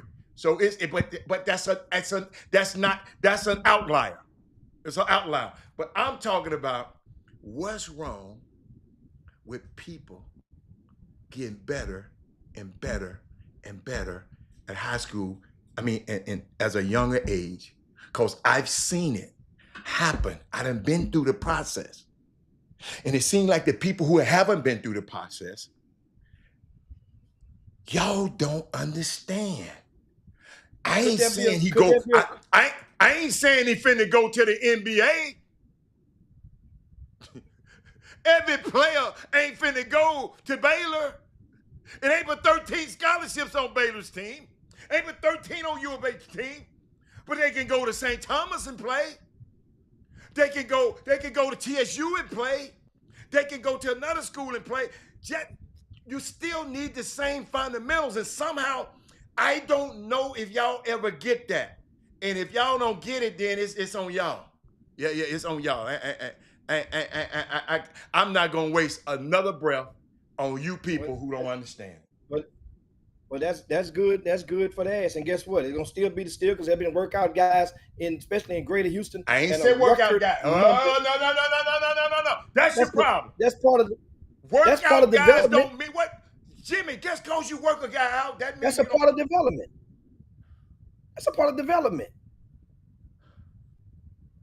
If a guy that's a former player and you're going in your extra time to go and work on your skills and drills, to work on your psyche of basketball, and you're paying those people over a period of time.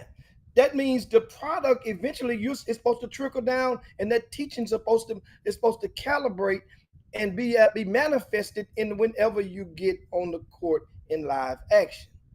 We have a record amount. I don't know about your city, but in this city, there's a record number. There's never been more opportunities for young people to go and get better outside of their normal scholastic routine.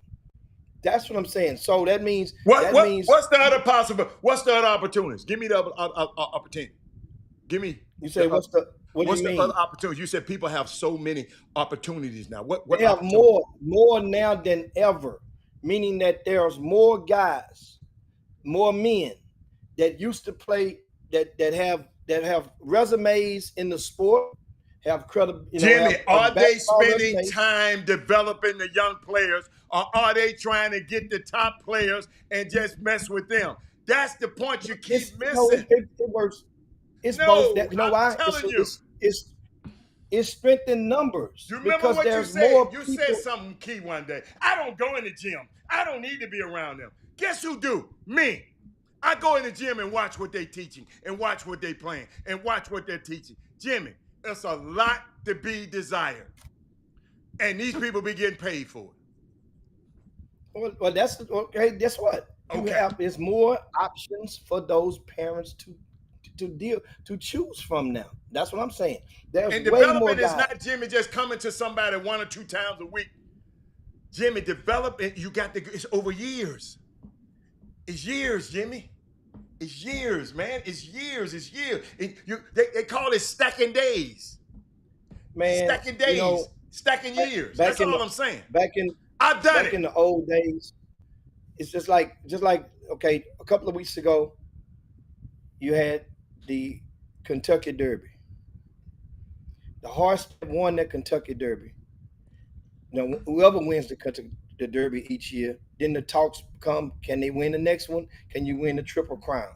That stable decided that horse was not going to run the next race, and received a bunch of backlash from the horse racing community of fandom.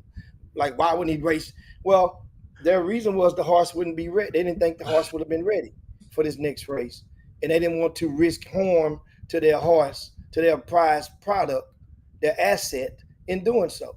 So my thing is, a lot of the guys that's working out and with these young people, a lot of times you work them out, you got him ready, you think he's ready, you put him out there in the court, in the game action to see some of your teachings being exhibited, and then the kid don't, he falls short, or she falls short. Then you come back and you're ready to go next week. Sometimes some of that goes into the equation. You maybe need to go and stay inside that stable. Don't reward them with basketball until they've mastered some of their teachings. And that's the thing. So let them master some of the teachings. How do you know they've mastered some of the teachings? That's why they have closed door scrimmages, closed door exhibitions, closed door. So maybe some of the things from you grassroots coaches, if you're watching, back in the day, before this 25 years ago, the grassroots teams used to scrimmage. High school teams, you see now, before the regular season, they all go in scrimmage. In those scrimmages, now they have a small sample size, small window to perfect whatever they don't achieve during those scrimmages. But that's the time in scrimmages, a lot of times they don't keep score on the wall officially. There's no scorekeeper officially, no stat book officially. Some people, and meanwhile, if you're a competitor, some people are keeping it in their brain. Some people are keeping it in the stands. But my thing is with this stuff, Jim, guys, y'all retain the right to mess it up for your kids if you choose to do so. And we talked about pros, Adam. We talk about pros. I want to give you one update on the conversation with John Urie. Now I asked him a question. He answered my question. That was it. Now there's a conversation that's been had with John Urie and a former NBA starter. A former NBA starter from out of Houston and John Urie has exchanged their thoughts as a result of that post that you said a while ago. Go pick that thing up real quick before we close it, before we land this plane. And this don't light your candle. Yeah, I mean it's Jimmy, Jimmy. Jimmy. I know what I'm doing. Do you think? No, because you had asked the question too long, man. You had asked the question, and I gave you the answer. I say, well, the reason is a pre-existing relationship. Most of the time, when John says something about other programs, it's I'm not in a to positive. See what John talk. Where do I start? It ain't that long. He said nothing bitter, just stating facts. I don't hate any teams, just facts. But Ansu C says, you talking about he was a former starter. That's what you're talking about? Yes. He said, you're turning into Houston's hate spokesperson. Everything you're typing has a bitter taste. But don't be a bitter old head, because that's not OG activity.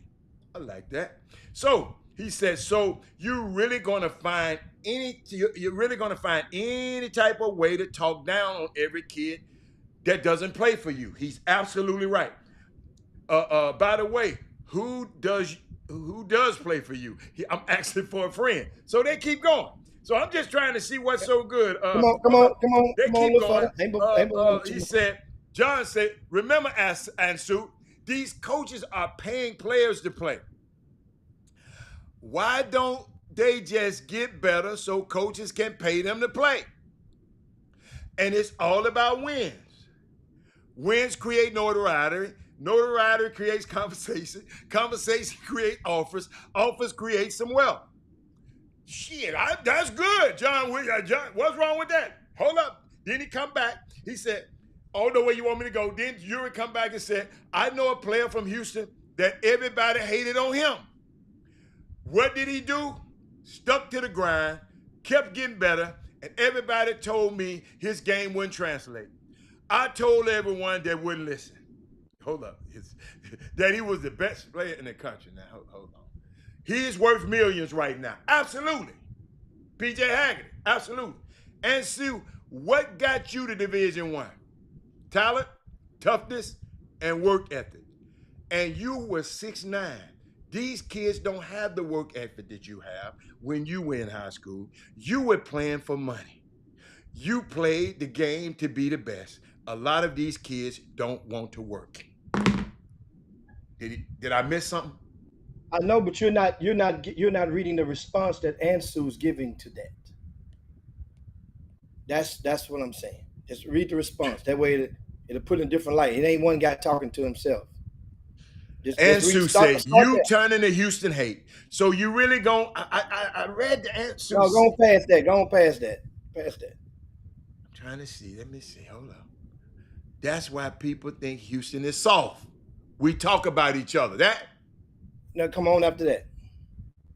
The next one after that, then you start there. True, but we were told to our face instead of social media. The SHIT kids take traction away, and I'm speaking on it. I don't give a fat rat's, he using my name, my stuff, fat rat's ass, who has something to say. It has to stop. Houston has a hotbed of haters, effed up everything. I agree with that because somebody told me that. A college coach told me that. What else? Is it anything else? Okay, so that gives an understanding of the other side. It wasn't just a one-sided conversation, and that's the thing. So the guy mentioned it, and people see that. So that's the thing. If John, but then it's how you gonna? It's hard for an old dog to change his stripes or old tiger to change his stripes. That's people know that's been done for years, but at the same time, that don't make it right. You know that's him for years, and John knows that, and that's him, and he's been doing that constantly for over 2 decades. So what? And we know that.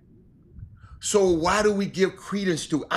That's the first time I ever read that many comments about John. I wasn't gonna read this today.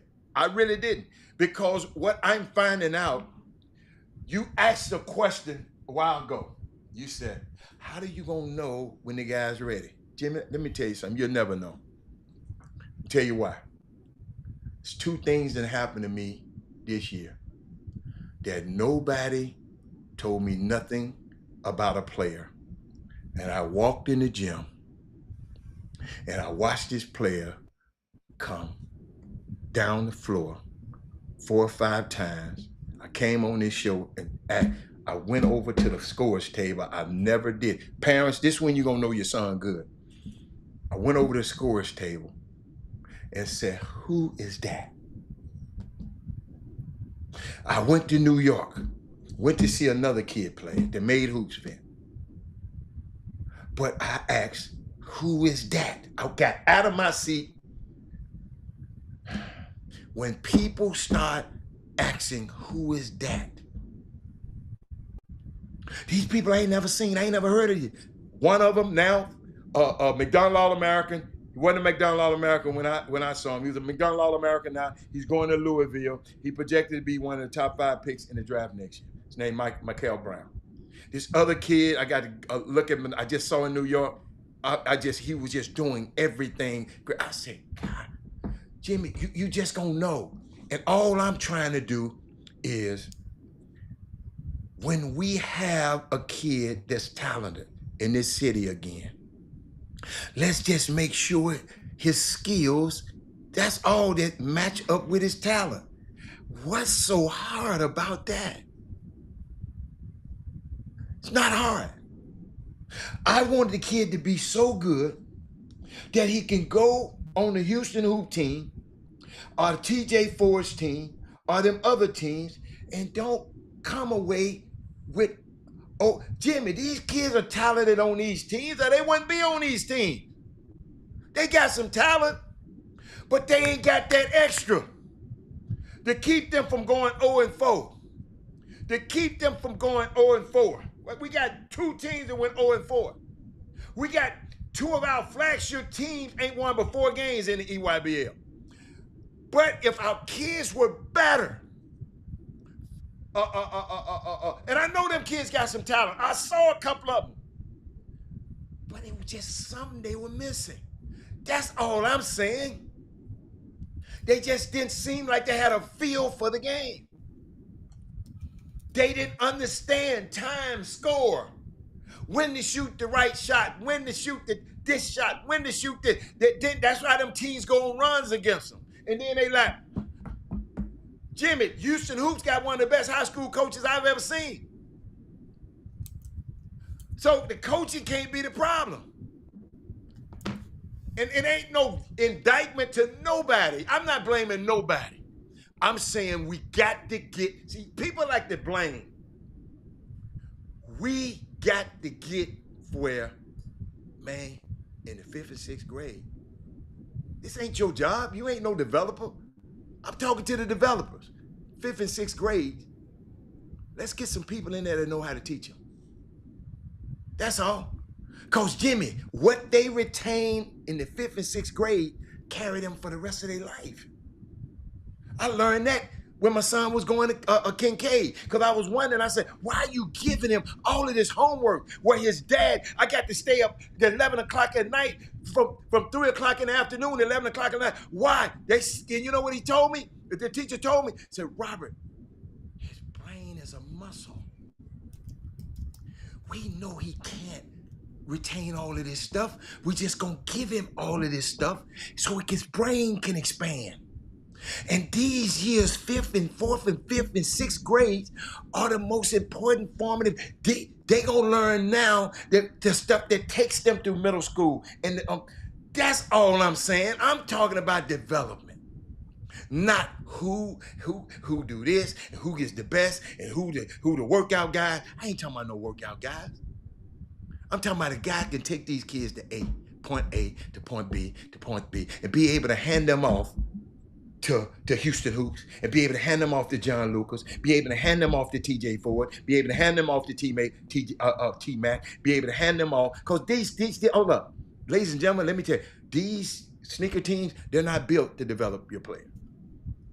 If some of them do it, to God be the glory. Houston Hoop don't want you until you're good. So that's all. That's just my because I've been there, Jimmy. When you take kids that couldn't play and watch their progress, and you are their only teacher all the way up through, and you see these kids get better, and you see these kids going to Division I school and playing and starting as guards, you see the value. You see the value of it. That's all. I ain't trying to fight with y'all event operators. Y'all do what the hell y'all want to. I support y'all. I just want to be able to give you a better product. I wish I had the time to come out. All I'm telling you, if y'all get it together, I'll come out there and help you. I just need some. I got one dude. He on board. He doing things. He doing things. In 4 years, you're gonna say, oh, okay. Let's just hope we're around 4 years so we can see it. But Jimmy, you can he said, I agree with you. What's the solution? Okay, Jimmy. Gosh, time is going away. Leary, I gave the people in Chicago, I'll call you with the solution. I got it. I'll call you with the solution. They're doing it in Chicago right now. They started about 6 months ago. I think I came on this show and talked about it. The Chicago people heard the show. They said the same thing happened in Chicago. What can we do? And those guys went to work. That's all. That's all. But the people around here, they just said they doing it. They probably doing it somewhere secretly. So it can make them. So tell me this. So when and how do you know it's done? Mission accomplished.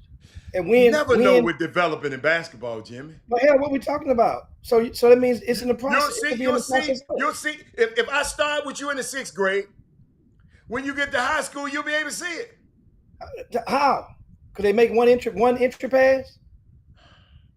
When the big fella asked for it, they give it to him one time? Doc, I ain't, dude, that ain't, dude. If that's what you got out of everything I said, I don't, listen, no disrespect, but I ain't got the energy, man. I ain't got the energy. I just ain't. I just ain't got the energy today. That's all. Basketball. So that was a sincere question. At what point, for people like me that are ignorant to the fact of seeing the same way you do it if you were development of a baseball player. So I'm saying, so that means it's gonna come in baseball. Know when it will come from? It will come a time that it's gonna be bases gonna be loaded, right? And it's gonna be a payoff pitch coming, and he's gonna know what to do with it. If there's gonna be runners on 2nd and 3rd, and you're down by 1, he's gonna know to go right field with that ball. But what if he missed the pitch? Then that means you didn't. That means it no, did that not don't work. Mean. Hey man, I'm gone. I'm gone. I'm gone, man. I'm gone, man. I'm gone. It all comes down to the moment that you have to display, and it's going to prove that you read. Jim, it all comes down to how good it was. I just gave you an example. You didn't hear it. I walked into a gym in Vegas and didn't know anybody. It was all high level, supposed to be basketball players in there. But I asked about one. Who is that one? It was 4 7-footers on the floor. 2 on each team. But I asked about this point guard. I knew it when I saw it. I said, who is that? So when it's time, you will see it. Whoever been working with Mikael Brown? Somebody called me the other day. Who's that? That is Moody said, your boy Mikael Brown was up here killing everybody in Chicago. I told y'all this months ago. But I saw it. Somebody been in the gym with that boy, Jimmy. He ain't super duper athletic. But he did everything right. He had the floor balance. He had his team together. He got back on defense. He took the other point guard out the game. He did everything in 5 possessions that had me going to the scores table and saying, who in the hell is that? SGA, when I first saw him, but he was already a pro. But when I first saw him, I ain't pay attention to him in Kentucky. I ain't gonna lie, because I didn't like Kentucky. But when I saw him at Loyola Marymount going against Rajon Rondo and all them pros in there, I came back on this show on that when I got back saying, oh my God. So the work, we never know where the work gonna show up at, but you still got to do the work. Because if you don't go do the work, Jimmy, you ain't got a shot. But if you do get to do the work, you at least have a chance. That's all. That's all I'm saying. But I got to get out of here, man. I got to get out of here. I'll see y'all tomorrow. But it was a great conversation. Spirit. Hey, we'll be back tomorrow. Leary, don't come so late because I wanted to answer your question. You can't come in here at 2 o'clock. We've been here since 12 o'clock. You can't come at 2 o'clock and expect to get a conversation in. But we'll see all y'all. I see all y'all tomorrow, man. Great conversation. All I want to do is see these people get better. That's all. I'm out. And Freightman, why is he keeping up? Where about them boys who got, wait a minute, Jim Hicks breaking news, employee arrested and, hold up. Wait a minute, employee. Everyone developed at different time. Oh, the employee got arrested. Okay. In the jail, baby. Yeah, but Leary, go back and watch the show. But Leary, I got some, boy, I'm gonna call you. I like that. Thank you. We got a real coach. We got a coach on the line. Coaches, that's what I needed y'all. Y'all got to understand, this is the time y'all need to step up and talk. Jimmy ain't coached nobody. He ain't developed nobody. I need y'all to step up and tell me y'all experience. Jimmy going by his experience. In baseball, I would just sit back and say, see, I know one thing in baseball, Jimmy, I learned. Ain't no use in getting everybody on base if we got a weak balance to knock them in. I'm going to make sure I got a badass dude to knock them in. I bet you, ain't no use to have the bases loaded if you get somebody like Freight who will strike out. But I got to get out of here, man. And I'll see y'all tomorrow, man. Jimmy, come back on early tomorrow. We can finish Women Rock Wednesday. We're going to talk about the Angel Reese. Oh, I really don't want to talk about that, but we can talk about it tomorrow. But I got something. That stuff done turned. That's a perfect example of two guys getting their grown ass on social media and talking about each other on social media. I'm talking about Ryan Clark and RG3 and all this over the basketball game. Man, shut up and don't worry about them girls. Them girls going off to play basketball and y'all arguing and talking about each other on social media. I think that's terrible, and I hope our young people learn better from people like this. But we'll talk about that tomorrow. I'm out of here. They looking at me crazy over here. I got to go. All right, I'm out. Jim Hicks, Rob Hatter, you are now tuned in to the Chop Shop. I'm Retro. Let's get it. We in the Chop Shop. We live in the Chop Shop. We talking sports talk. We live in the Chop Shop. We in the Chop Shop. I'm talking sports talk. So turn your dials up. It's live in the Chop Shop. We in the Chop Shop. We live.